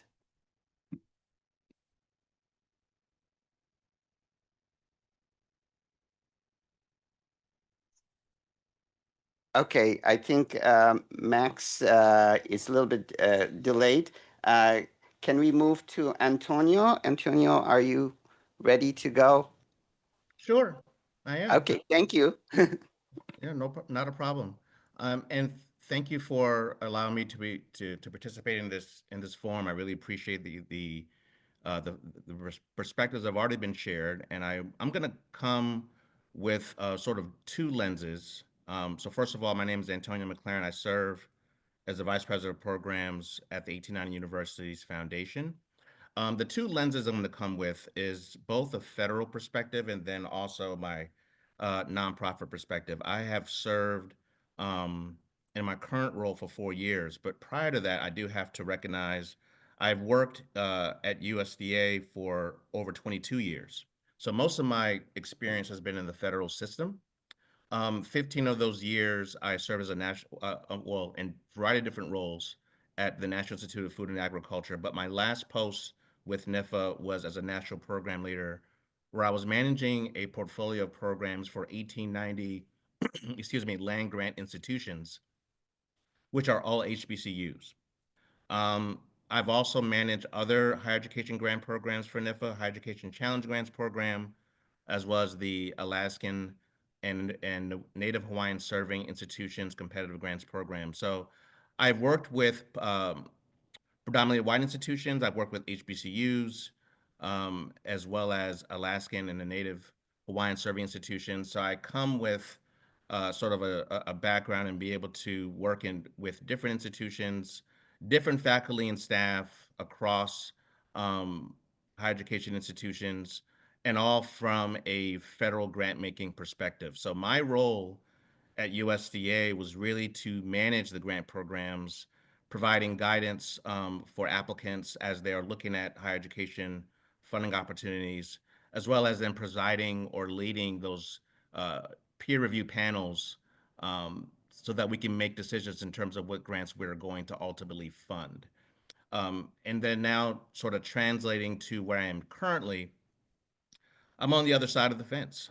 So my organization, we are going after grants and funding opportunities. We are trying to, um, advocate for our programs. I couldn't do advocacy before as a federal employee, and now I can. So the communication of outcomes and impact, I think, is certainly more relevant to me personally and professionally now than it's ever been in my entire career. Um, so, in reflecting on the three questions, the first one, in terms of looking at the difference between institutional collaborations and then individual programs when it comes to measuring impact. So there are some differences, and I will speak more from my USDA lens. When I was managing program panels, one of the things that we had noted when applications were coming up for review was definitely the difference between the scope of the project as well as what the project is ultimately trying to do. Is it focusing on a systems change or impact, or is it focusing on a very individual project impact? And a quick example, when I was managing the Higher Education Challenge Grants Program, uh, I remember one grant in particular, or one application in particular that was funded. It was a um, partnership amongst about 2 dozen entities, including higher education, industry, and others. It was a statewide forestry workforce development program focusing on forestry across the state of Washington. And it was a large budget. I think it was about just almost $1 million, about $750,000, if I'm not mistaken. And then it really brought together multiple players. And what I remember, why that project is so memorable to me, is the fact that they were really focusing on a systematic change across the entire state. They were looking, for example, to develop pipelines for recruiting students from the community college level all the way through the undergraduate and graduate degree programs so that they could change how workforce development programs within the state operates when it comes to forestry. So they brought in the industry perspective because they wanted to ensure that curricula at the undergraduate level in particular met the industry standard. And I thought that, when thinking about partnerships and collaborations, they were really, again, looking to make a large change to how the state functions. Whereas in some cases, most of my work when I was a Fed really was really managing individual programs and projects. I would say most of the projects that came through in my panels were very much focused on outcomes, very short term as well. So looking at things from a direct impact in terms of how this particular study is going to advance or move the needle for basic or applied science for that institution, um, or some other community group of stakeholders. So it really comes down to, for me, what the scope of the project is, as well as what the driving force is going to be in terms of, are you looking at a big outcome or a small outcome, but are you looking for a large scale impact? Um, Looking at the next question, when it comes down to the challenges in measuring, communicating institutional impact.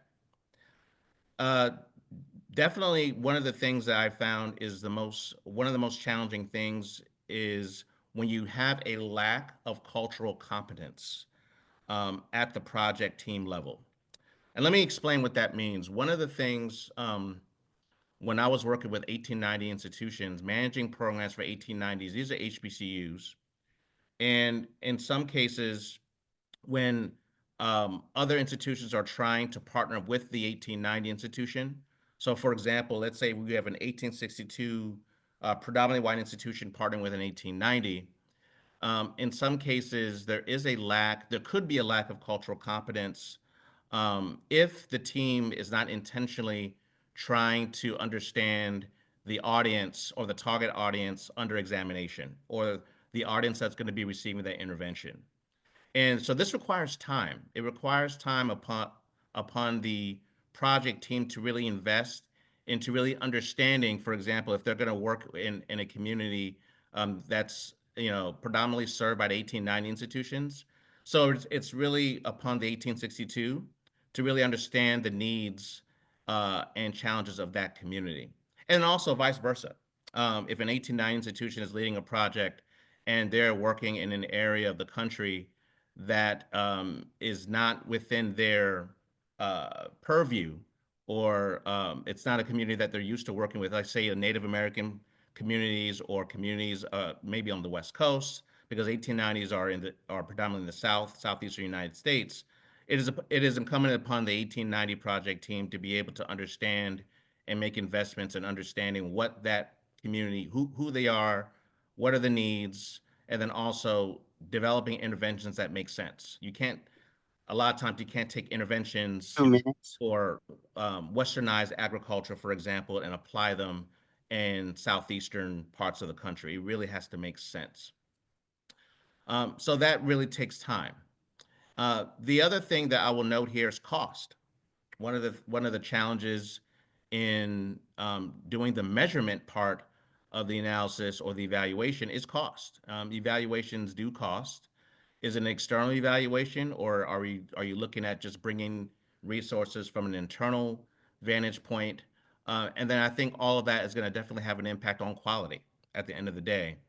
Also, what type of evaluation are you using? Are you looking to do adjustments throughout the project, sort of like from a formative standpoint, or are you only looking to do the evaluation at the very end? I think that just depends on the time, the constraints that you're working with.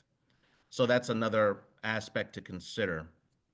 And then lastly, I'm going to just end in terms of what is the strategies for communicating the impact to the public. We are doing that right now. I'm in a nonprofit space.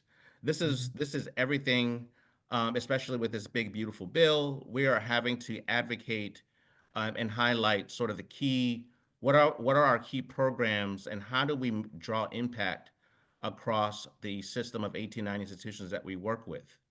Um, we have to be concise and clear. We have to personalize the message. One of the things that, for me, as the VP of programs at my current institution, if I'm in an elevator with a senator from Alabama or a senator from Arkansas, I need to be able to understand very quickly how to communicate certain highlights or data points so that I can, quickly have a message that is memorable for that senator or House of Representative to be able to take back to their respective committee. So it's really also about taking the data that can be very complex and then translating that data into stories that could be memorable and then advance our advocacy or agenda. So those are some of the things that I think from a strategic standpoint would be very helpful. So with that, I will end my comments, but look forward to further discussion. Thank you. Thank you, Antonio. That was very useful to bring a very different perspective from the two, from both from your position as a funder, and then also now where you are, where you're seeking funding, and the view from those perspectives. Very useful to inform the challenges and the scopes that you mentioned. So we'll now move on to Susanna Campbell. Susanna, if you're ready, the floor is yours. Thank you. Hi, everybody.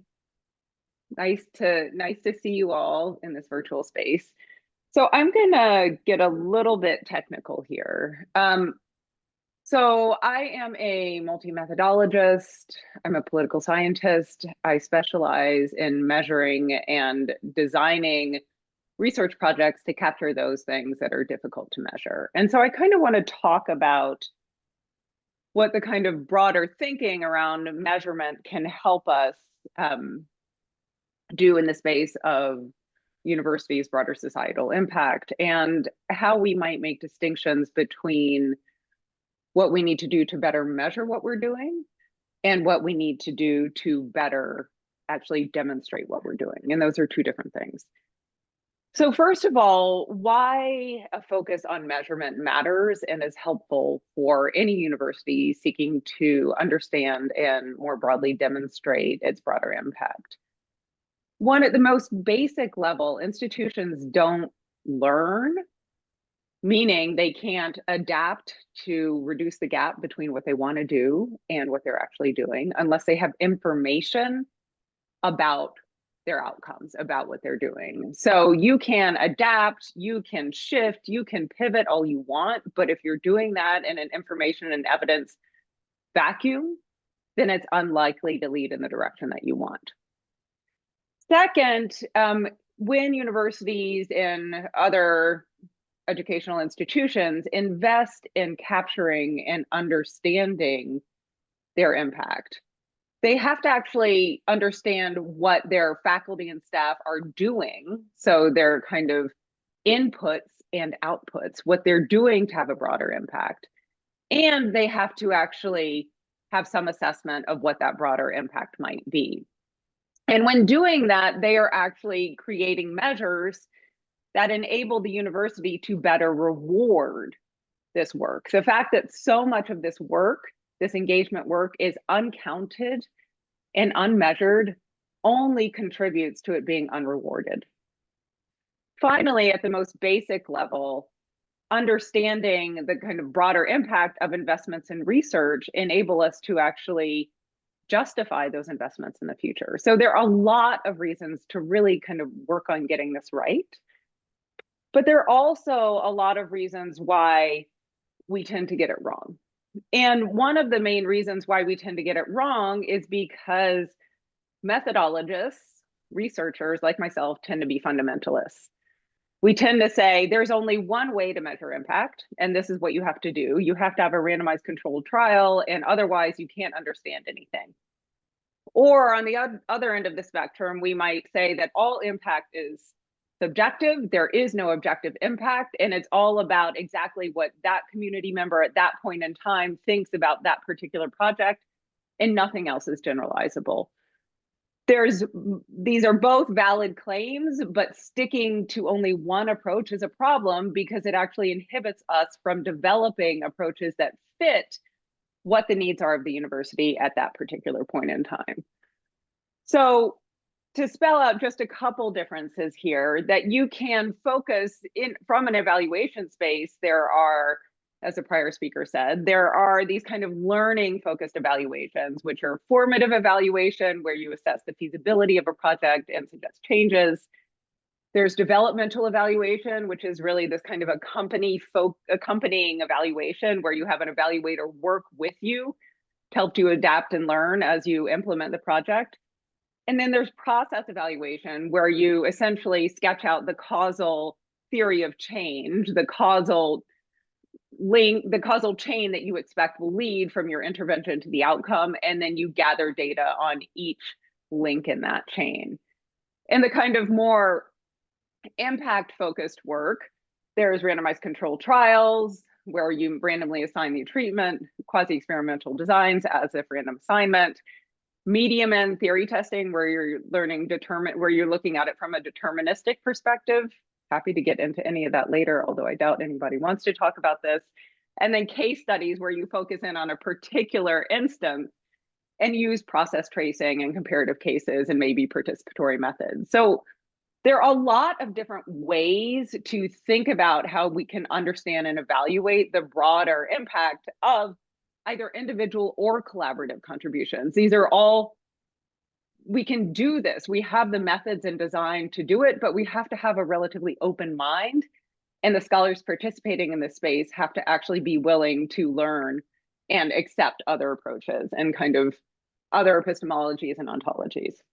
So I think that, because I'm sure my time is closing out here, I think that what's really important is that if universities really want to understand and value the impact of public impact research, then they need to invest both in recording what is done and in equipping the teams to evaluate everything. And that doesn't mean you're using a randomized control trial for everything, but you're taking the evaluation and data collection of what is working, what is not working, what your likely outcomes might be, what your likely impact might be. You're taking that seriously and you're embedding it in all of this work so that you have the data to actually understand what the outcomes are and what the contributions are. And the problem is, in many cases, people, separate out program implementation. They say, let me just do it. Oh, and then let me bring an external evaluator in to evaluate it. That external evaluator needs data. So the more that we kind of integrate a data culture into how we're thinking about this and give everybody the tools to actually understand what effects they might be having, then the more we kind of begin to solve the problem. I think that tackling the challenge of building a broader data infrastructure for universities to understand their broader impact is really important. And it's also a very long-term project. So really focusing in on equipping faculty and staff who are doing this work to better understand and really kind of justify the work that they're doing and why this investment is important is really important, because then we can build a culture of learning around this work that will only amplify it and enable us to sell it and to demonstrate its broader impact in the future. And I kind of want to focus on my final point, which is that when universities at this point in time are very focused on trying to say, wait, we're adding value. Wait, let me show you what our broader impact is. That's a communications and a marketing problem, or it's what's called in the kind of international development space, a program communications problem, which means that, say you have the evidence of what's going on already from your assessment of a type of public impact engagement project, and then you need to figure out, how do I actually demonstrate, how do I actually convey that evidence? That is a question that is not necessarily a measurement question, nor is it a research design question. It's only a research design question when you are really doing co-production and participatory work, and you are actually equipping via that co-production and participatory work, you are equipping and supporting the people who are your partners in actually understanding the impact of the work and maybe giving them some tools to demonstrate it more broadly. But I think we too easily call all of these things kind of measurement challenges, when the measurement research design challenges are very specific and they are solvable, but they do not solve the broader marketing challenges, they do not solve the incentive challenges, and they do not solve the broader communications challenges. That's it for me. Thank you. You actually have a few more minutes, but we'll save that and take that up on discussion. And thank you. Actually, we are trying to now map the contours of the problem. As we move from the challenges of actually defining on the scope, moving from the project to the program level or institution to the collective one, but then having a rigorous, looking at the measurement in a rigorous way, but understanding that it needs to be not just the data of that we can measure, but also the story, so the whole spectrum and how we can capture that. So with that, we're going to move on to Max, who is now online. Max, you have the floor. Thank you. Great. Hi, Max Crowley. Really appreciate the opportunity to speak today. And Suzanne, thank you so much for the great setup, as always. Your thoughts are really very much appreciated. And I think what I wanted to share a little bit is some of our efforts around considering both the ways that we engage in measurement, but I think as it relates to this larger question around how do we engage collectivistically and what is the inherent value there. And so let's see, thank you for that. Nope. Okay. So I had a couple visuals, which I'm happy to share with the committee at a later time, but I think it'll be totally fine to just move forward. So my background is as a you should be able to share, Max. You think so? Okay. Oh, now let's see, allow to share window. And I do not want to share this window. Okay. Apologies, everyone. Let's see. So I know that there's been lots of discussion already around sort of different areas of research impact. And so today I'm really going to focus on thinking about sort of in the context of government as sort of this thread has been discussing.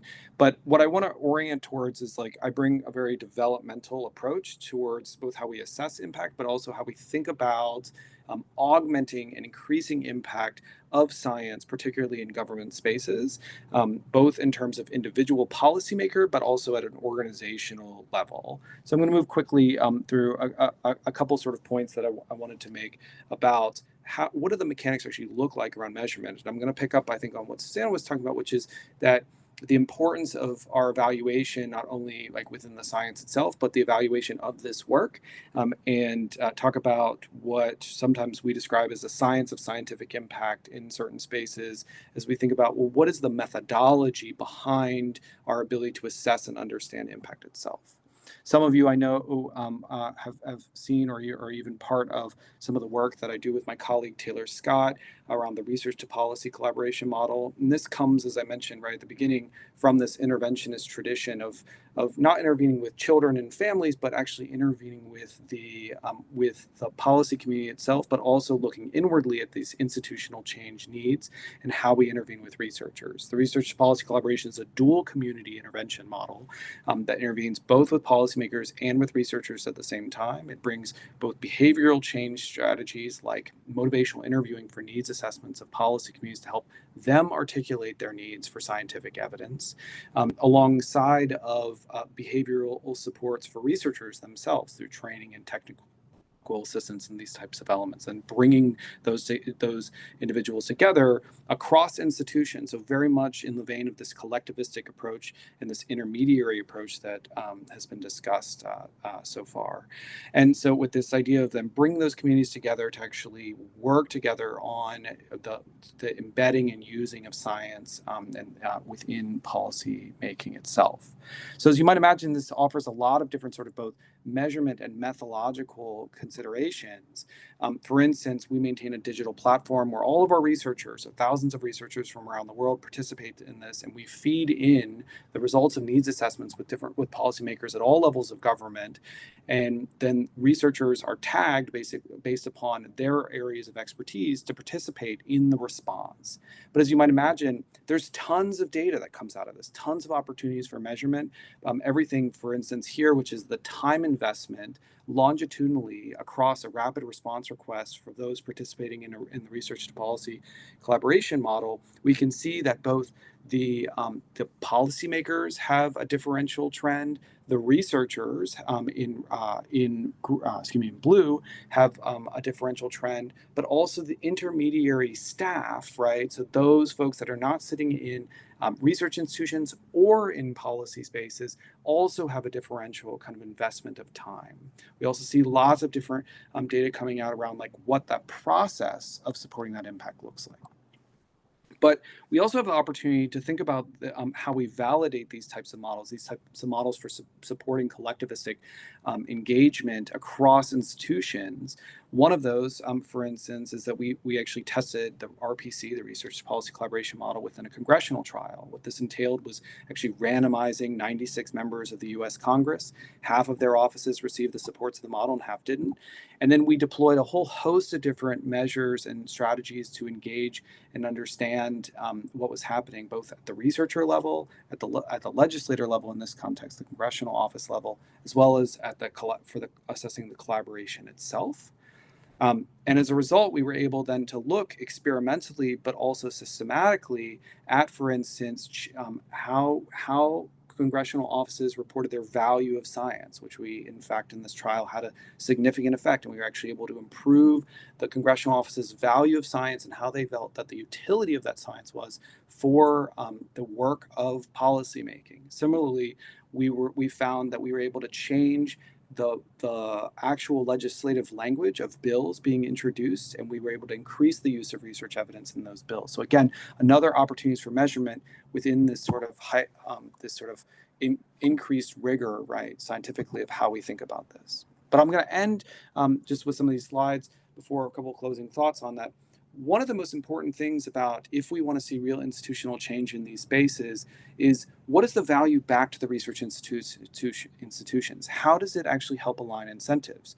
At the researcher level, we've conducted experiments as well with hundreds of researchers, some receiving the model or some not, for instance.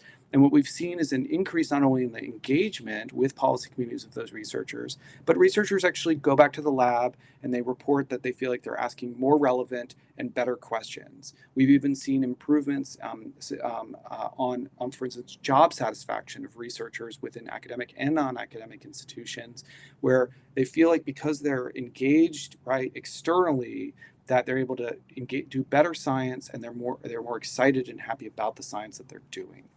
Finally, we see that these models, these collectivistic models, can be really important for supporting voices within the researcher community that are often marginalized and may not have a have sort of an organic seat at the table because of inequality and discrimination, and that, for instance, those with historically marginalized racial and ethnic identities often receive the greatest benefits from models such as this because they're engaging collectivistically. And I think that's a really important element that needs to be considered is when we're thinking about how we build infrastructure in these spaces, how we support institutional change, how we make sure that we're not just lifting up the sort of the loudest voices of the scientific community, and that we're lifting up everyone. So with that, I'm going to stop with the slides. So apologies for all the visuals, but I just wanted to share a little bit more about what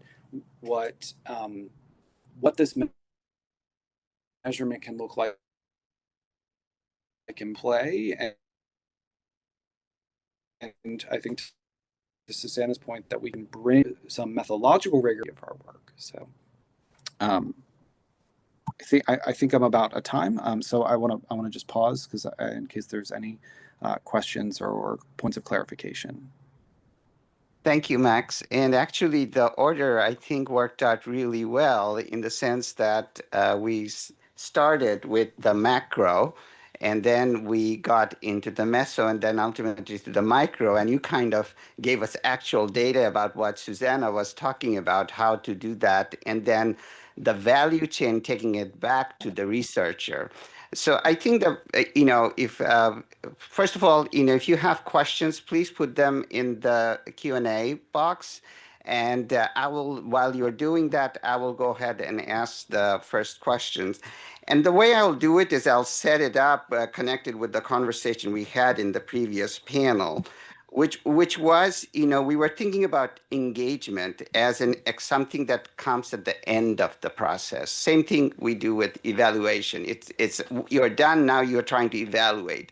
But when you are shifting from that model to an engaged university model, you need to start capturing value from the beginning and understanding what you're going to be capturing And this whole co-production model is a big shift in the whole, not only how we organize to do our work, but also the cultural part of it.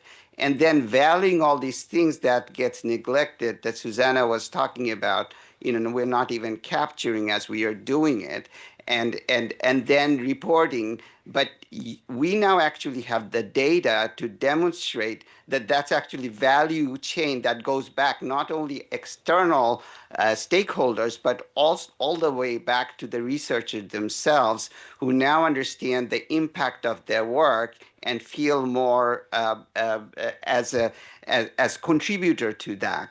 So with that broader framing in mind, if you could all take turn in terms of from your particular area of focus, how do we kind of do that? That kind of helps us make that transition, to that level. What are some of the steps? Because ultimately our goal here is to point out some concrete steps that we could be taking right now in terms of moving towards that understanding. What you all pointed out, it takes time. It's not something, and when we're measuring it, we have to be measuring constantly, but also understand that some of the things takes longer time to develop. So with that, I'm going to start with Lena, since you started off with the big picture, with your thoughts on that. Thank you, Dr. Farouk. And I just want to say to my co-panelists, this has been a great conversation, and I've been furiously taking notes as you all have been talking. I think this is a really lovely array of different perspectives to bring to bear on this. I'm struck by my morning, and I want to share just a little bit about that quick 2 minutes. I started the day with meeting with a civic leader who's working on an incredibly wonderful integrative economic development arts and culture project that brings to bear the history and the industrial legacy of the Mon Valley, the Monongahela River Valley, on Western Pennsylvania. And her question to me was, we are interested in advancing economic development through arts and culture as it relates to the environmental legacies of the industries found on this site. How can the University of Pittsburgh assist us in doing that? That is a very different framing. That is an institutionally positioned framing that is very different from a researcher or even a collective of researchers who have a defined agenda of science that they are trying to mobilize. And both of those inputs, and probably many more in between, are what is in front of our institutions. This is the public responsibility of the Academy. It is how to answer all of those calls and to be able to wield the tools, the co-production of knowledge in a way that actually makes sense in the way that the questions are being asked of us. So as I heard your question, how are we bringing this together? How do we transition to that level, I think is the way that you phrased it. From my perspective, we need to have pretty finely tuned integrated mechanisms, architectures, if you will, within the institution and across the field of higher education that allow us to have a diversity of ways in which these public questions come to us and the agility to be able to marshal the co-productive research to be able to answer those. That, of course, is going to tap into the basic infrastructure of how we design knowledge production. And so it's, for me, I'm raising this as a way to contextualize on this panel this morning. How we are versing the question pathways really matters in the way that we assemble the architecture that's going back and being responsive. Antonio? Thanks, Dr. Farouk. So I'm going to bring a sort of a different perspective. I'm going to lean on my federal lens. One of the things that sort of I recognize when I think about the number of panels that I presided over or the number of RFAs I had to write, that we are not co-creating the RFAs with members of higher education institutions, right? We're creating those RFAs from based upon congressional instruction. It comes through Congress. We ultimately receive the authorization, and then we internally are writing that request for applications that eventually goes out to the institutions of higher education to apply for the grant, and then we receive the grant applications, and then it goes from there.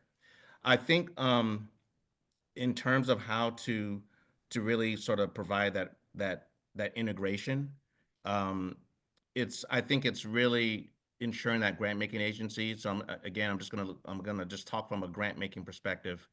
Grant making agencies, when they have their comment period, feedback period for that RFA, is really making that period more effective, having listening sessions with members of the higher education institution community to really then intentionally get information and feedback from our stakeholders so that our programs are really designed in a way that makes sense for then getting to the outcomes and impacts that we want to see at the very end.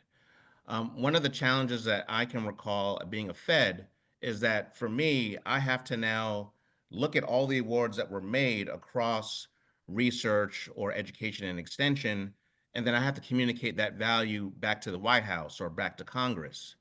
And that is difficult. That is not something that is pretty seamless to do, particularly because when you're working across a variety of different variables, including political, uh, you're having to ensure that number one, that the data is validated across a large portfolio of grants. And I had over 250 grants at any one time in my portfolio. And it takes time for me as a federal employee. I didn't have time to look at each grant. So we're relying on internal data management systems that might not be getting to exactly to the very outcome or impact that I really need to draw on. But again, I go back to the beginning. The program itself, the grant program itself, is not always set up from a systematic perspective in terms of how, if we have $100 million, the grant program itself is not always set up so that we have this collection, that we're going to have this collective impact. It's more one-off. If we have several grants in a portfolio, I can't see if we're really moving the needle in one area from one year to the next, because as a Fed, my role is to execute the program, not necessarily to understand the movement of science if we are a grant making agency. I think it's different when you're working for agencies that are doing the science versus agencies that are funding the science. And I was in an agency that was funding the science. So having that, again, and I'll come to a close, the opportunity by which grant making agencies can work with folks like yourself at the institutions to really ensure that the RFA is set up in a way that really drives the impact at the end, I think that would be very helpful. Thank you. And along those lines, what we thought was an innovation between the RFA and the RFP. There was a RFI period that some of the federal agencies were actually using before the call for proposal to solicit input, but you don't always have that opportunity. So I think that's a very good point about engaging the stakeholders at the very beginning. So Susanna, what are your thoughts? Can I share a quick slide? Sure. I think it'll be quick, I promise. Yeah. Okay. Go ahead, please. So this is a slide that I created. We're one of the accelerating research translation grantees out of the TIP Directorate. And so when I was trying to work with NSF to kind of help everybody think through, how do you understand and measure the impact of some kind of investment like that? I wanted to kind of bring this up because it's a long causal chain, right? That you are going from strengthening the university's capacity to translate all the way to uptake of translated research, even if you go through a co-production process, either through traditional kind of dissemination or co-production, and then to the broader societal impact of that research. Once you get past this point, which is measure alignment between research and need, you actually lose a lot of control. And this is a common problem that we have in the kind of broader international development, social service delivery space. And so what I think is really important when thinking about measuring this is, one, to say, you know what, I'm going to invest in this slice. And I'm going to come up with an intermediary outcome here where first I'm looking at, are we doing things where there's actually an alignment between the research produced and the need there? And I'm going to focus in on that. And I think all of this for me really requires a kind of socialization process among researchers doing this work and among people who are kind of matchmaking in relation to this work, so that so that you don't say, we have to measure everything and therefore we have to have a quarter of our budget for an evaluation. You kind of think about, what slice am I taking and how am I making this feasible and doable? Because we're all in a time of information overwhelm, right? More data is not the solution. But then when I was talking, I was like, wait, we have to gather more data. And so I think that the basic rule is, if you have more data without a clear decision-making structure that's going into, then for the purpose of what we're talking about, that data is kind of useless. That we always need to think about, what am I measuring? What am I capturing? And how are we going to use it? There's some record keeping, we want to keep records, but if we haven't figured out the use strategy when we're actually trying to encourage the use of research, then we're not actually applying the lessons learned from this field to our own work. And so thinking about that, developing some really clear toolkits that people can use, thinking about partnering among different people within the university who have different methodological versus engagement skills, like we can do all of that, as long as we try to kind of look at the complexity and then simplify it into something that's actually doable. Thank you. Max? Yeah, definitely. Thank you. I really appreciate this and agree this is very interesting discussion. I think that Susanna's hits the nail really on the head in terms of, like, if we don't have the heuristic, if we don't have something to hang all of this information on, then its utility for decision making and really to steer the ship is lost. I think I would point to and go back to sort of the imagery of the evidence ecosystem itself, and the idea that there's a web all around us that we're participating in, whether we're knowledge creators or we're all the way at an end use stage, and that we need to be thinking about sort of the both individual intervention points. So like what I shared today, really seeks to address one specific issue set of the overall evidence ecosystem, the inefficiency of how science gets into a specific group of policymakers' hands, But I think that we can bring the same sort of methodology and rigor to dealing with each of these sort of nodes or barriers within the larger ecosystem. But we need this sort of greater holistic monitoring of the health of that ecosystem itself, so that we can understand the systemic efficiencies.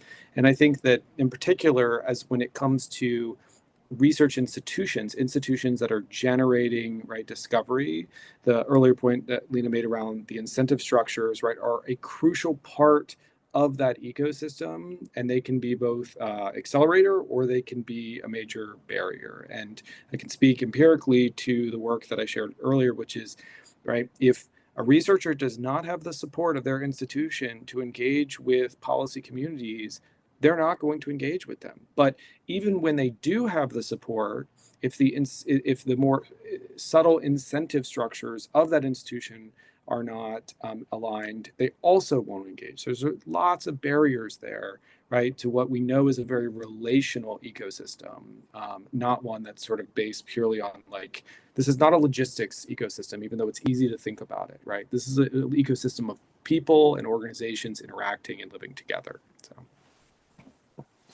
I'll leave it there. Thank you. Thank you so much. We do have a question that I'm going to read, but we are going to actually go on to break. But I want to really recognize, the value of this conversation we just had, and Susanna for that benefit of that chart and understanding why it is so challenging. And the question actually gets to something about that. It addresses the current moment, which is, how do you, from the onset, start taking information in an organized manner to measure and make valid reports to public or whoever, I'm going to add the stakeholder, without hiring external evaluator? I think that's the challenge, we are educating the funders and so forth about that these unfunded sort of mandate. I mean, we want to capture this, but somebody's not dedicated to doing that. But maybe we can think about internalizing some of these in our training of the researchers, that they also understand the need to capture this value as they're creating them and not having somebody external coming in and telling them and communicating that. So I'll let you ponder and on that question. And thank you again for that wonderful conversation, which was very informative and very concrete. And hopefully we can make some good recommendations as a result. So thank you again. And we're on break. We'll reconvene at 10 after. Thank you. Okay, well, welcome to the final session of the public component of this workshop. For those of you who are not on yesterday's call, I'm Tony Boconfuso and I serve as UIDP's Chief Executive Officer. We've assembled an outstanding panel for this session on cultivating a culture of engagement and collaboration, and I will provide a brief introduction to the session presenters. Joseph Coletti, PhD, is a Senior Associate Dean Emeritus at Iowa State University in Ames, Iowa. Following Joe will be Matthew Bishop, Interim Vice President for Public Service at the University of Georgia.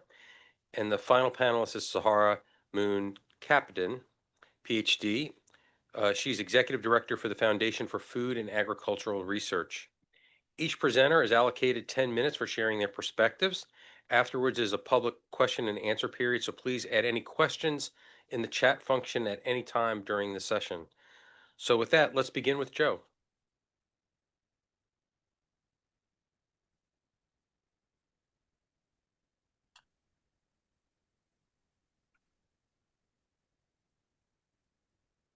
Joe, you're up. Yeah, thank you, Tony. And I want to thank the organizers, Robin and other colleagues at NSF, and also Steve, Tony, Mahmoud, and Michael for your leadership in the committee to make this report a success. What I like to do in my 10 minutes is really to give a little bit about my background and my experiences, and then get into the questions 1, 2, 3 that are part of this this particular session. I am in addition to being a professor emeritus and a emeritus senior associate dean for the College of Ag and Life Sciences at Iowa State University. As a faculty member at Iowa State for a long time, I had a number of experiences dealing with multidisciplinary teams, whether they be in the edge of field type of activities for repairing buffers and how to address water quality issues, or on how to think about another crop on the various soils of Iowa, especially with the short rotation woody crops and that sort of thing. So I also had the opportunity as a faculty member, kind of with a number of other faculty, in a grassroots effort to bring to the attention of the leadership of the university, and then also of our state leaders, the potential of the bioeconomy, thinking more broadly about not just growing crops, but producing goods and services to the ecosystem, water quality, air quality, that sort of thing, and to the society in general through biocrops, using for energy purposes and basic chemical needs and that sort of thing. And so there's a number of experiences that I'm going to draw on today that really set the stage for me to be in the leadership position for a little over a decade and a half in the College of Ag and Life Sciences. And I also want to say that in addressing this first question, which is the role of collaborative engagement in institutional transformation, that I draw on a lot of experiences, those multidisciplinary but also transdisciplinary research experiences that I had, also on the kind of the concepts of sustainable agriculture, sustaining the agricultural ecosystem under a number of different threats and opportunities. And then also emerging ideas and around science, convergent science in particular. But I also want to draw on the Peter Senge's fifth discipline concepts about the fact that university is a learning institution, and that as a learning institution, we should be and can and we will use systems thinking to identify problems that we're facing, to seek adaptations and also innovations. That we should be creating an environment where teams and individuals thrive, that there is learning across many different disciplines. A number of different panelists have talked about this, and that we learn to adapt to the changes that are external to the university and then also internal to the university, and craft innovative solutions to basically the grand challenges that we all face. So there's a number of components to that, which are really about systems thinking, creating a shared vision, a shared set of objectives and goals and objectives, having various mental models that we can bring together, the science around team science, and also not losing the sight of the fact that individual faculty especially have to have personal growth and accountability for their retention and advancement and so on. And it's really about, then it boils down to collaboration. That people, and I'm talking about not just faculty, but also staff members and students at the undergraduate and graduate levels throughout the land-grant family, that those individuals with many different external stakeholders, whether they be for-profit companies, if they're going to be NGOs or government entities, that they are working together to really solve some grand challenge, or maybe it's a specific task or activity. It might be very broad, or it might be very, very narrow in focus. So getting to question number one, so what is the role of collaborative engagement and institutional transformation? Well, I think it's really about building the mutual understanding, the trust, and the effective actions that make a difference, that have an impact, that there's facilitative capacity building. And by that, I mean that really it's about skills, knowledge, and ability for not only the faculty, but the staff and the students, both on the academic side, undergraduate, and the graduate side that are more connected to research, and to many different stakeholders. So it's really spanning the disciplines by going across the university, but also outside the university to many stakeholders. It's really about enhancing communication, again, across the various disciplines and across the various stakeholders, understanding what it is, as a number of panelists just previously talked about, what are the things that a different stakeholder group measures or thinks important to say there's success in a project or a process or a partnership, that sort of thing. And I think it also facilitates overarching success of the individual at a university and individuals across the universe, basically the stakeholders that are outside the university. So I think that's really my take on question number one, that there's a number of different benefits that come from or the role of collaborative engagement in institutional transformation. Moving to question number two, so what are the effective strategies to change institutional culture? First, I'm going to take a view from within the College of Agriculture and Life Sciences, from my college experience. And then I'll go beyond that to across within the university, across to the broader departments and academic and a structure at the university level, and then also at that point outside the university. So from within the college, it's really about a strategy that we used was to build basic knowledge and really higher level of cognition, and through understanding what high functioning teams meant, what are the pitfalls, how you get high functioning teams organized, what's the science behind team science, how do you actually understand that better, and then also about a convergent science. And that was really focused both at the faculty, but also the staff and the students, those up and coming graduate students that would later feed into positions at the university or just out in society. So really we did that through seminars, through trainings, and also, as talked about before, various learning circles. We also focused within the college to build a support network, and that's been talked about quite a bit, and also dedicate some resources. So we created in the college a team of staff that were really focused on research excellence, that they could help faculty, whether they're going after a $500,000 NIFA award or something much larger, up to $20 million type of cap grant out of NIFA, or to NSF or Department of Energy or wherever. But the point was having staff that actually had a more understanding and expertise in actually facilitating understanding what the request for proposal is about, and putting together all the various documentations and connections, especially on those multidisciplinary, transdisciplinary opportunities that go across the region to many different institutions. That staff had to be better trained and understand how to help faculty.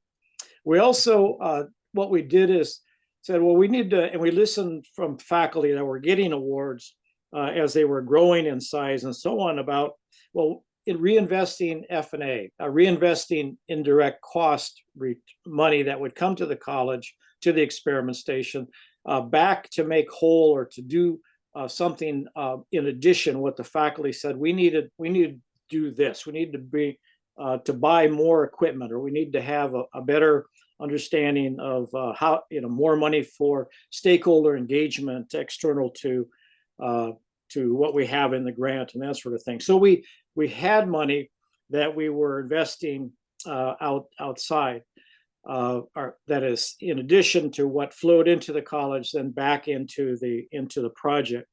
Another thing that we did, we understood that going after very large grants, we need to put money up front, and resources. We're talking maybe $50,000, $80,000, or whatever, to get the right faculty engaged, but also to have a broader set of stakeholders, including to the 1890s and so on, to private sector stakeholders and so on. How do we get those individuals to convene and really understand what this opportunity is about, and to get a buy-in from them if they're going to be part of the actual proposal? So another thing that we worked on, and it's been mentioned a number of times, is that we had to have alignment with our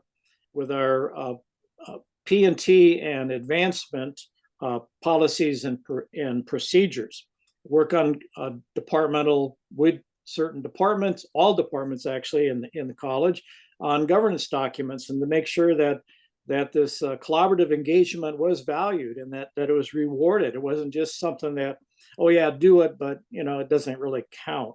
And so that was a big push. Now it was broader. There was a number of things. University of Minnesota, you talked about the fact it took 25 years, 20 years or so to work on changing the definition of scholarship and doing transformation around that whole ecosystem, and we're doing the same thing. Another thing that, yes, we need, if you can wrap up in the next minute, I'd appreciate it. Thank you. Okay, yeah. So I think the thing that I say there is that we need, across the university, there need to be a number of different connections, with vice president of research and that sort of thing. Also going beyond, we have the various regional associations for experimentation and directors, and that's been mentioned, that those existing entities can really bring resources and collaboration and connections. And then finally, on that last question about what's the value proposition, I'd say it really communicating to future leaders. Teamwork works. The collaborative engagement really does make a difference. It really helps with discovery, deployment, innovation. It helps of the people, by the people, for the people. Okay, thank you so much. Okay, Dr. Bishop, you're up next.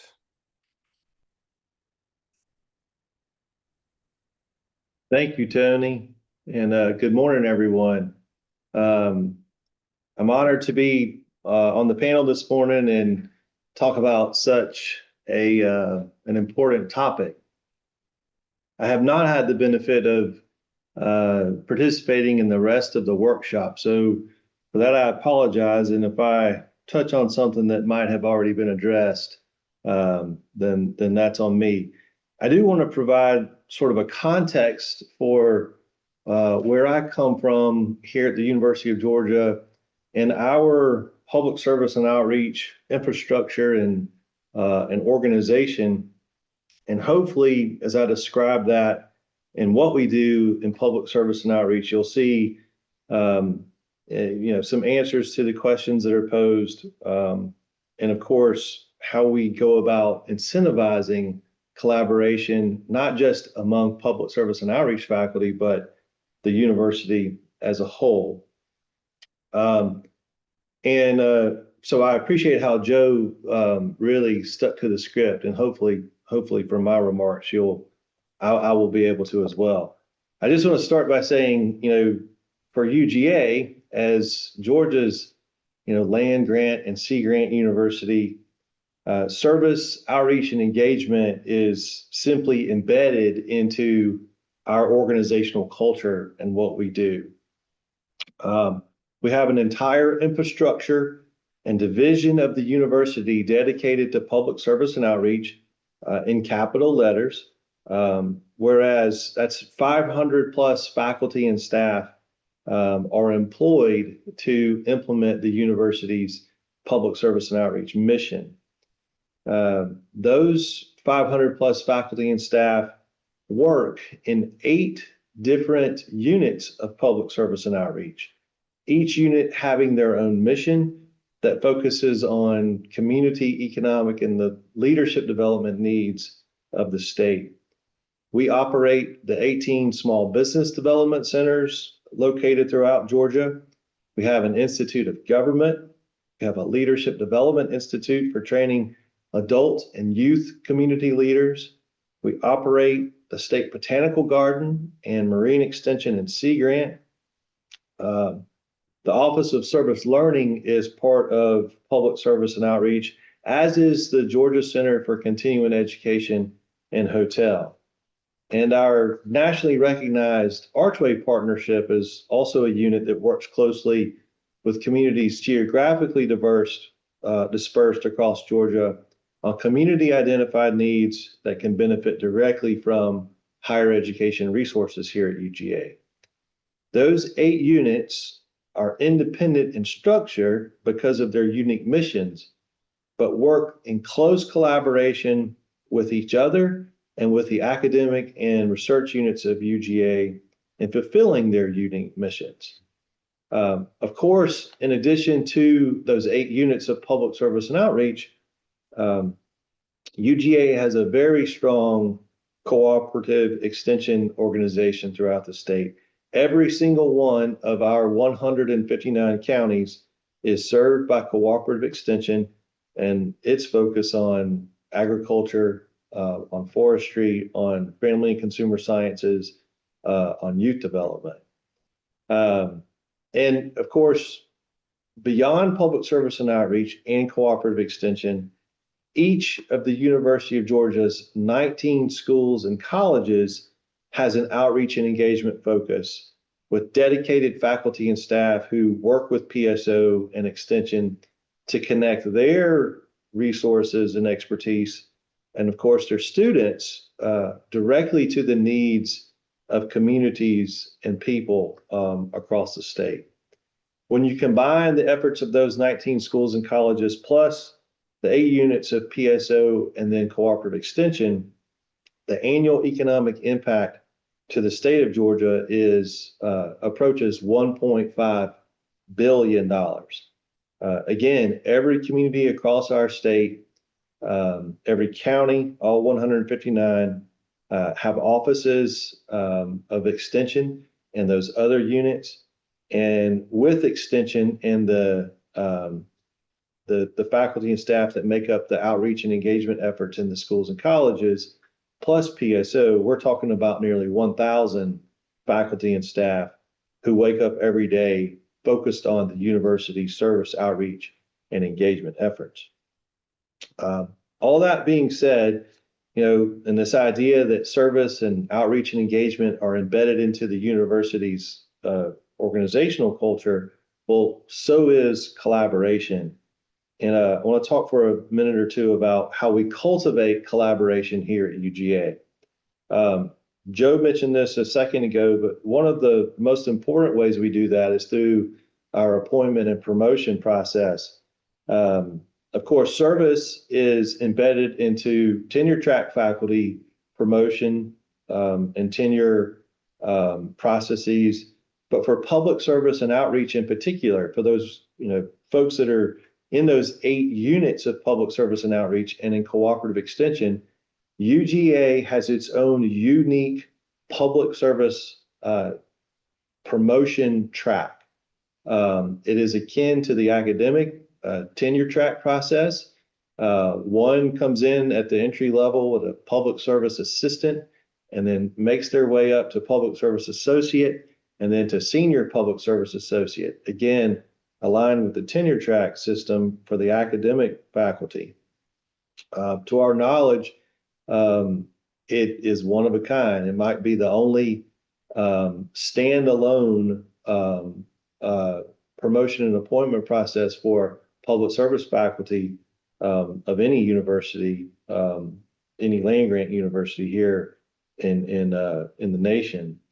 But I mention that because one of the criteria for progressing through the promotion track in public service and outreach is collaboration. Collaboration, of course, the standard for collaboration gets greater and greater as one progresses through public service at UGA. Another way that we cultivate collaboration at UGA is through team science and collaborative grants. Because of our infrastructure of public service and outreach and extension throughout the state, those folks are connected directly to communities and people. So we do spend a lot of intentional time working with the Office of Research to make sure that our academic and research brethren understand the role that our public service and outreach and cooperative extension faculty can play in, for example, being the broader impacts partner on a National Science Foundation grant. Yes, sir. Thank you. Couple of other ways that we cultivate that culture of engagement and collaboration. We have a rural engagement workshop for academic faculty that we host in public service and outreach. That is a way to engage folks interested in working on rural issues in Georgia, on researching rural issues in Georgia. Again, public service and outreach is a easy connecting point for that. And we host our own scholarship academy in public service and outreach that focuses on community engaged scholarship and applied research. We have a public service and outreach faculty fellows program as well, where we're able to financially incentivize academic and research faculty to partner with a PSO unit over the course of a semester to work on mutually identified interests there. So I hope that gives a good context for what we do here at the University of Georgia. I look forward to hearing from the additional panelists and answering questions as they arise. Thank you very much. Great. Thank you so much. A lot of information there. All right. So next up is Dr. Chapatin, who's the Executive Director for the Foundation for Food and Agricultural Research. Good morning, everyone. Thank you for having me here. Really thrilled to meet you all and to talk a bit about my foundation, the Foundation for Food and Agriculture Research, and the work we do to support collaboration with the land-grant university community, but also with so many other communities. As I said, I'm the executive director here. Prior to working at FAR, I spent a few years leading the United States Botanic Garden. And before that, I spent many years at USAID, where I led the government's international agricultural research portfolio for many years. And I've had the opportunity to support collaborative environments throughout my time in these various roles. But for those of you who don't know too much about FAR, we were formed by Congress in 2014 and given the unique mandate to form public-private partnerships. And what that means is partnerships are in our DNA. We actually can't spend a dollar that we get through the Farm Bill until we match it with at least one non-federal dollar, and we actually aim to do quite a bit more. And that means that every grant, every program that we initiate, that we start, we have had to bring partners together to think about how can we collaborate to achieve our mission of doing the food and agriculture research, the translational research that we need in order to deliver the solutions, the technologies, the impacts that farmers need, that the U.S. food and agriculture system needs. So we've had a lot of opportunity in the 10 years that we've been in existence to think about how to really bring people together to achieve the outcome that you get through partnerships and through collaboration, how to get the right partners to the table early on to ensure that the research you're designing will deliver those benefits we're looking for, and how to find the right balance between funders, researchers, and stakeholders to drive those outcomes. In our 10 years so far, we've awarded over 400 grants, over almost $800 million, and we've worked with over 550 matching partners. So that's a lot of folks coming to the table. And we've exceeded that requirement that I mentioned from the federal government. For every federal dollar we've received and invested in research through the Farm Bill, we have leveraged over $1.40 in non-federal funding. So we're really more than doubling that public taxpayer investment by bringing partners together to co-fund research across the breadth of areas that the challenges we face in food and agriculture in this country today. One of the ways that we work is through consortia, and I think in the academic community, we often think about research consortia. FAR establishes funding consortia. So we bring funders together, those who are invested in seeing the research funded, research that sometimes is kind of too big for any one company or entity to fund them their own, but they need to see that output coming into the public good. And so the funders will come together and pool their resources and engage with a broad suite of stakeholders to determine what is the research that's needed for a particular industry, perhaps the dairy industry, the seed industry, and how can those funders come together and do that. And we find that by bringing often competitors together in the same space, thinking of seed and technology companies, for example, entities that wouldn't normally collaborate because they are competing can come together and identify that pre-collaborative research where they can co-fund and co-collaborate and really create something that is much bigger than any one company could create on their own and really serves that public good. And another way that FAR has thought to use collaboration to drive exciting research events, research outcomes is through our convening events. Another thing we are known for is, rather than just sort of having my scientists go into a room together and think, oh, what do we need to do and write up an RFA? They will, through their conversations with people out in the community, they will determine that there's a particular area that needs investment. And we will host a convening to identify those research gaps. So we will bring together the potential funders, the technical experts in the field, the farmers, the users, those who will be taking the outcomes of the research, bringing them together and really ideating on what are the research gaps, what are the areas where we need investment in order to generate the outcomes we're looking for. And really importantly, how are we going to design this program and who's going to fund it? And by getting those folks at the table, hearing directly from the stakeholders, you do get companies, foundations, nonprofits, universities, really stepping up and having the confidence to make the investment for the research that they need because of this dialogue that's happening where we're really zeroing in on a research need that everyone agrees is a challenge and that they can generate outcomes through investing in that research together. This takes time, though. I think taking a collaborative approach to research is not, it's not the speediest way to get research out the door, but it really allows you to craft those strong research collaborations. If you think about, there's an ideation stage where we're identifying what is the area where there's a gap and we need investment. There's a stage where we're thinking, who are the stakeholders that really need to invest in this, that may want to fund it, that perhaps, have an industry need, but also can inform us. It's no good us going off and doing research and then showing up with a solution and asking someone to adopt it. We need those folks at the table to tell us what they need and how the research can generate what they need. So that convening will often generate a report. It may generate a series of research priorities.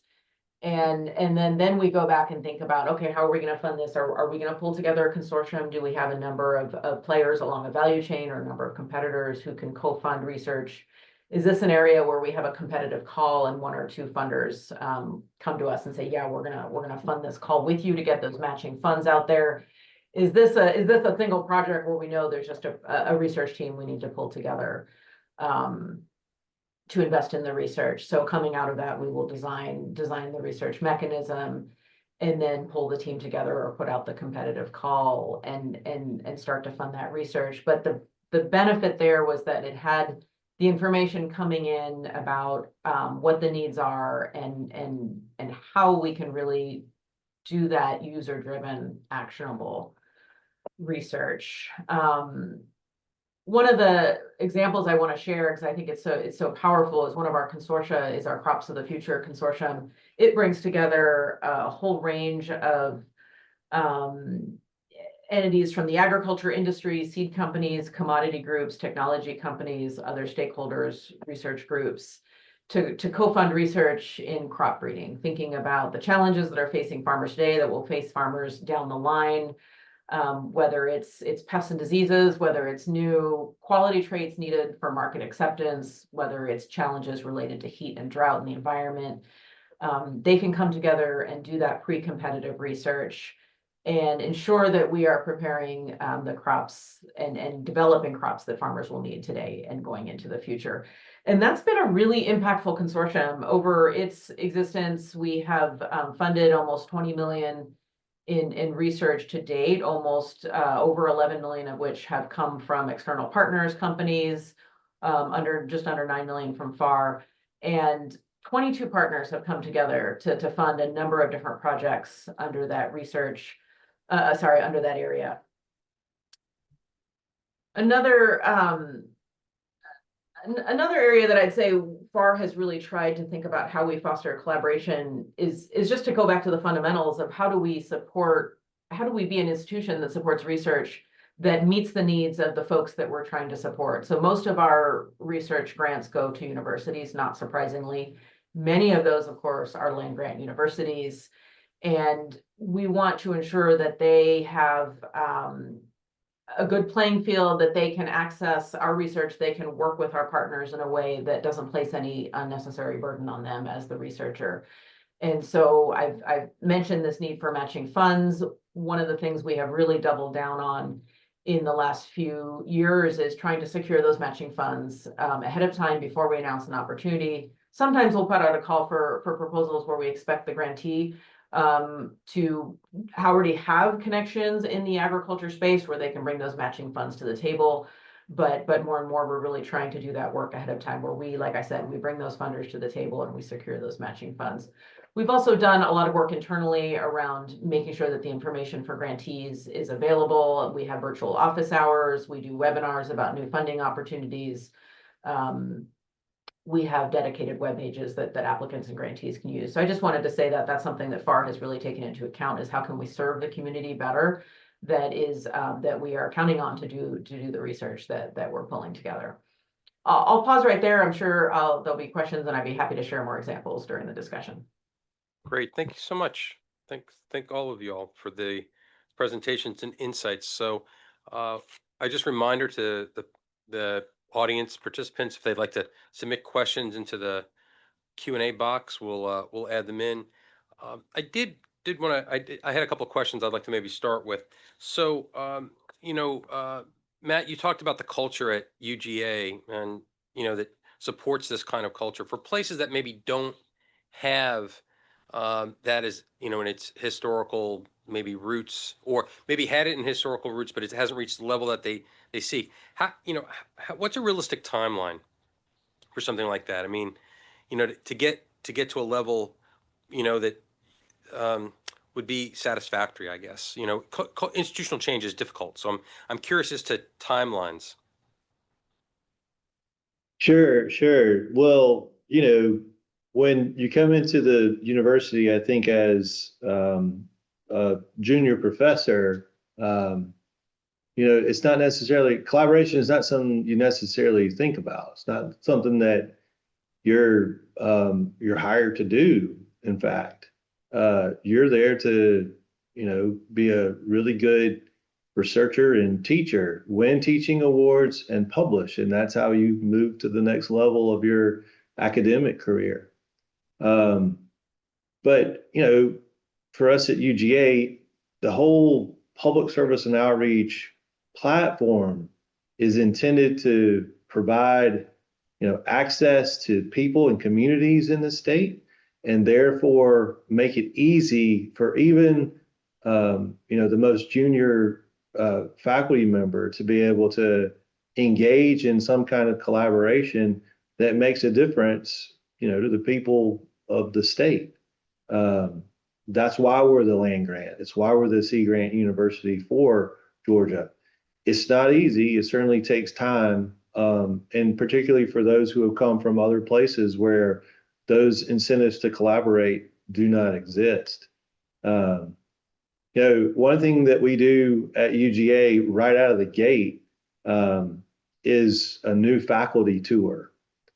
We literally put 40 new faculty members on a bus and we take them all over Georgia. It's a week-long tour, and it's an opportunity to expose faculty to the issues and the challenges of the state of Georgia. They're able to understand, you know, what some of the rural issues and challenges are, but we also take them to, you know, Atlanta, and they get to tour the Capitol and so on and so forth. They meet with community and business leaders that are alumni of UGA, but also those who simply understand what UGA does for the state as the land grant. It sounds kind of elementary, but it's a really easy and fantastic way to expose faculty to the types of issues and challenges that they should be working on being at the University of Georgia. Okay.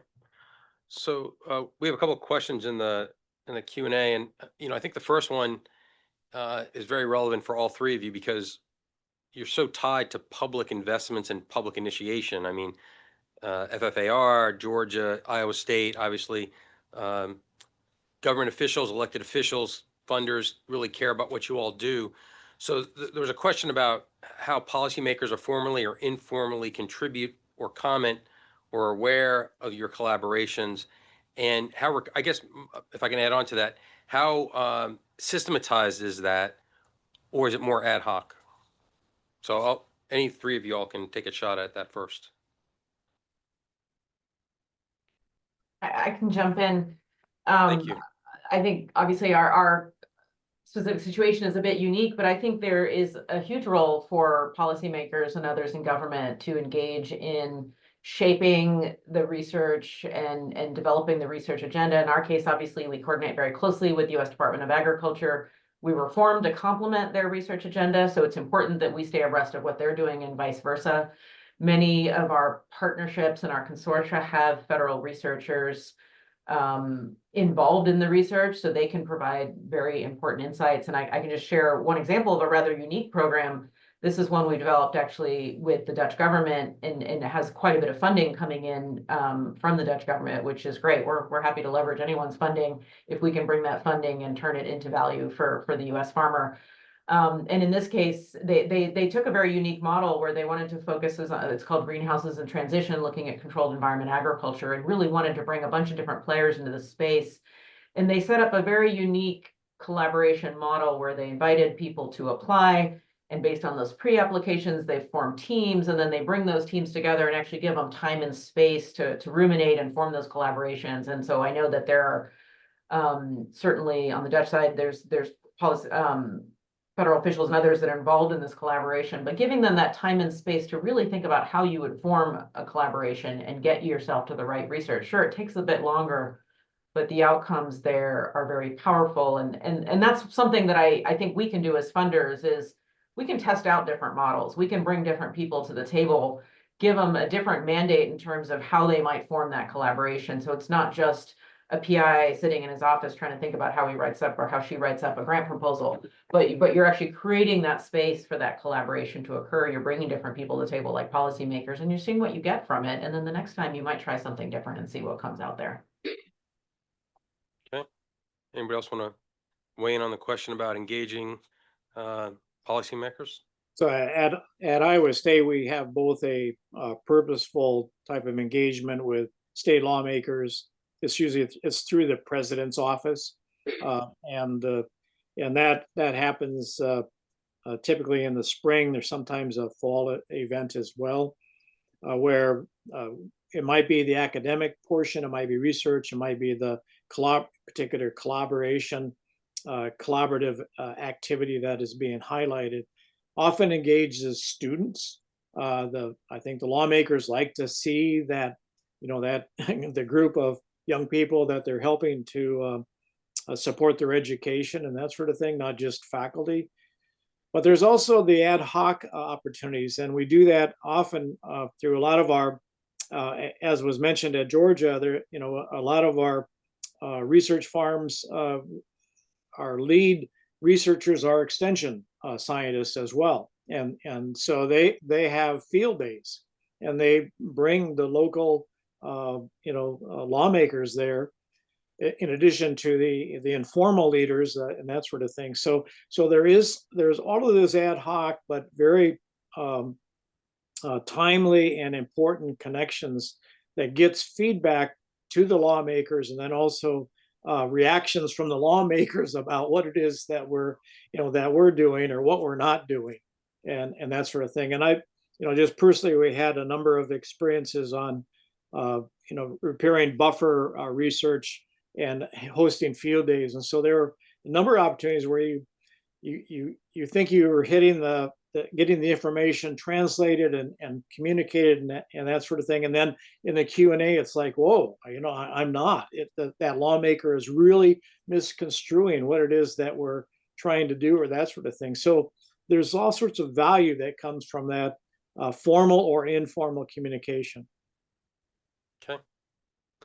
So I'm curious about the changing and dynamics that are occurring at the federal level, and how that might be influencing your, as you look toward it, whether it's a new fiscal year or just moving forward. How are you taking that into account as you think about this culture of collaboration and engagement that that model may be somewhat disrupted? So I'm curious as to how you all are planning for that, so you're acting rather than being acted on.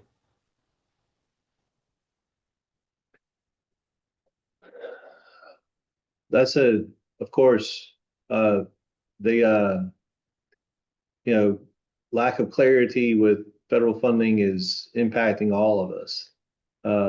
Certainly is going to be something that we'll have to factor in, whether it's, decreases in indirect cost rates or programs being completely terminated and going away.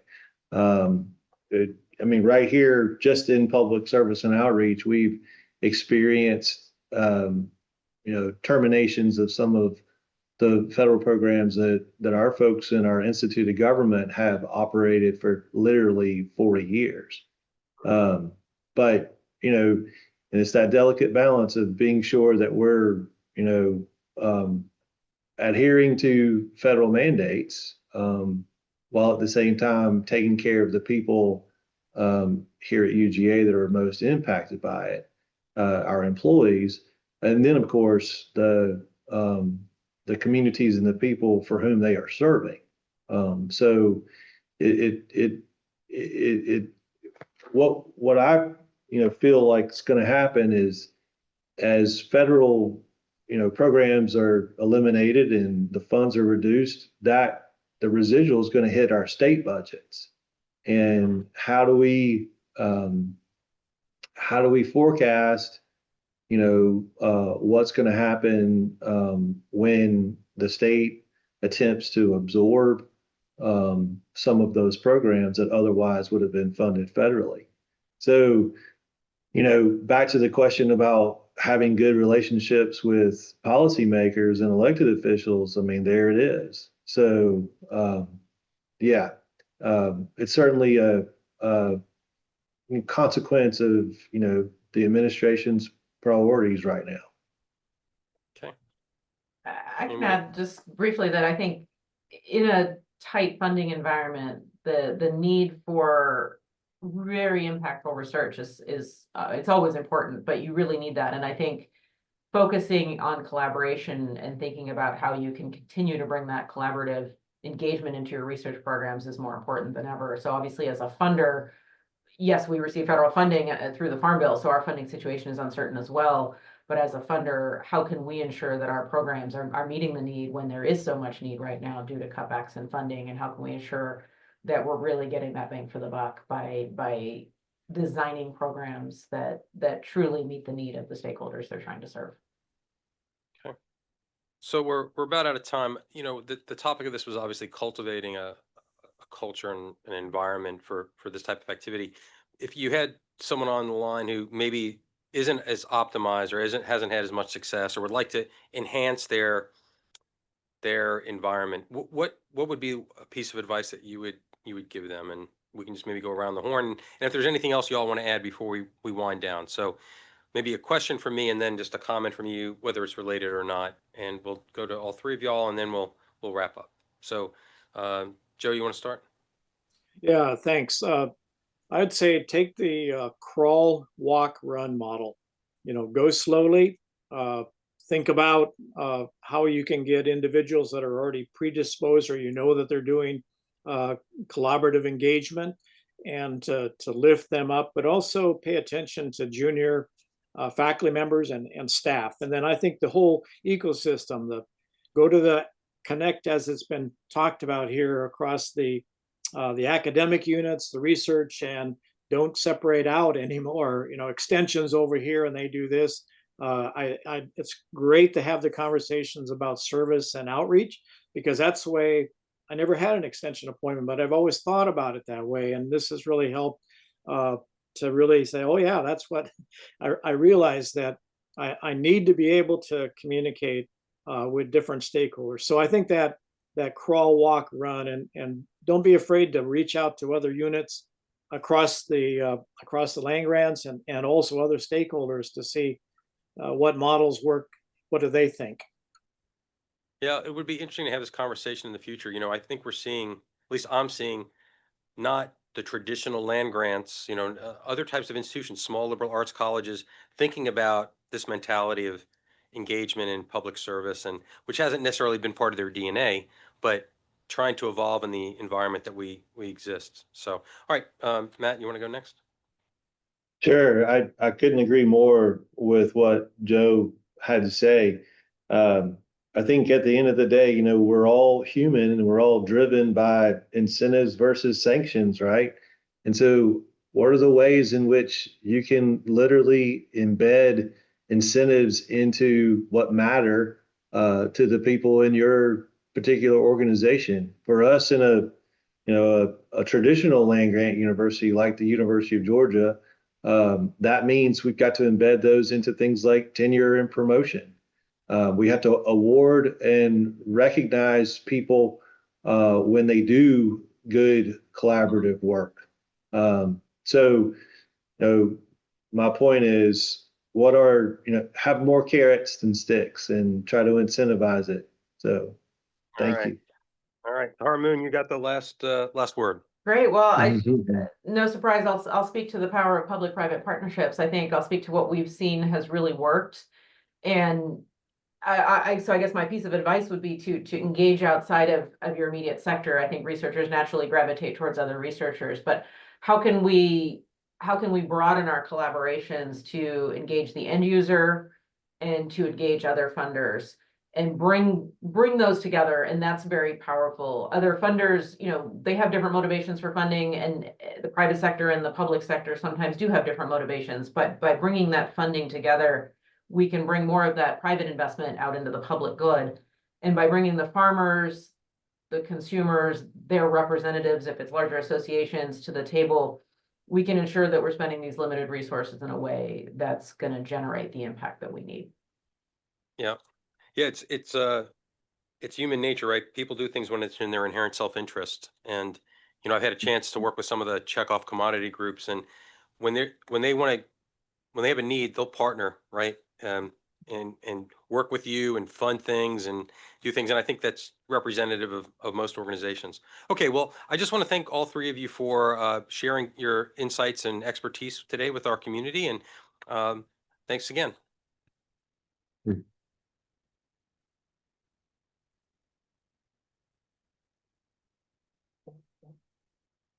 Okay, that concludes our sessions, our day and a half together, talking about the opportunities that are available to us as we perhaps reimagine the way that the land grant system operates on a collaborative foundation.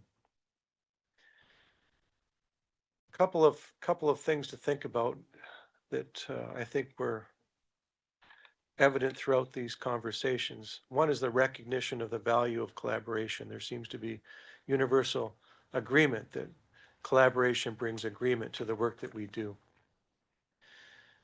Another thought is that the need to increase the return on investment of the land grant system and how we improve and how we communicate that society to value, or to communicate that value to society. We need to revisit the mission of the land grant system and put it into practice every day in the work that we do across the system. Needs must be community and stakeholder led. That became apparent throughout these conversations. Another consistent theme was we're not looking at short-term episodic interactions. We need to develop sustainable collaborations led by the land grant system. This must become a fabric, part of the society that we work with, the states that we work within, the regions, the communities that we work with. Yes, shorter term projects are important, but those shorter term projects can be a result of, can be born from the longer term sustainable collaborations that we develop through the types of discussions that we've had here over the last couple of days. Then those short-term projects will become more natural, more organic, more recognizable, recognizing more of the needs of all involved, rather than a short-term, outcome benefiting a few, perhaps. We need to humanize our efforts. What does that mean, humanizing our efforts? Perhaps make them less complicated. Rely on interpersonal skills. Decades ago, there was a popular thought that we learn everything we need to learn at a very early age. Those interpersonal skills, how do we share? How do we respect one another? How do we understand one another? I think are front and center here in how we can move forward. All of us would like to thank the National Institute of Food and Agriculture for recognizing the need to take a serious look at these issues and how we can reimagine the land grant system and fund this work. We'd like to thank our colleagues at the National Academies of Sciences, Engineering, and Medicine, those who are here with us today and those perhaps who worked behind the scenes prior to today or will work moving forward as we develop a report. I'd like to thank our committee members for being with us over the last day and a half here in Washington, D.C., and over the last couple of months as we've met virtually, and will continue to meet moving forward. We'd like to thank all of the participants and panelists who brought a broad perspective to the questions that we're trying to answer. We hope that you enjoyed the time together over this last day and a half. We hope that you found some benefit to it. And we encourage you to watch for the report that will be produced, I think, late summer, early fall, end of August, very specific. Susie, thank you. So we have some work to do as we dissect and summarize the information, the data that we've gathered over this last day and a half. We will spend a lot of time wading through this information and really trying to understand what it's telling us in terms of how we can improve the land grant system in our service to society moving forward. So thank you to all involved. We greatly appreciate your time and efforts. We hope that you have a wonderful rest of your Friday and a great weekend. And that's a wrap from Washington, D.C. So thank you very much.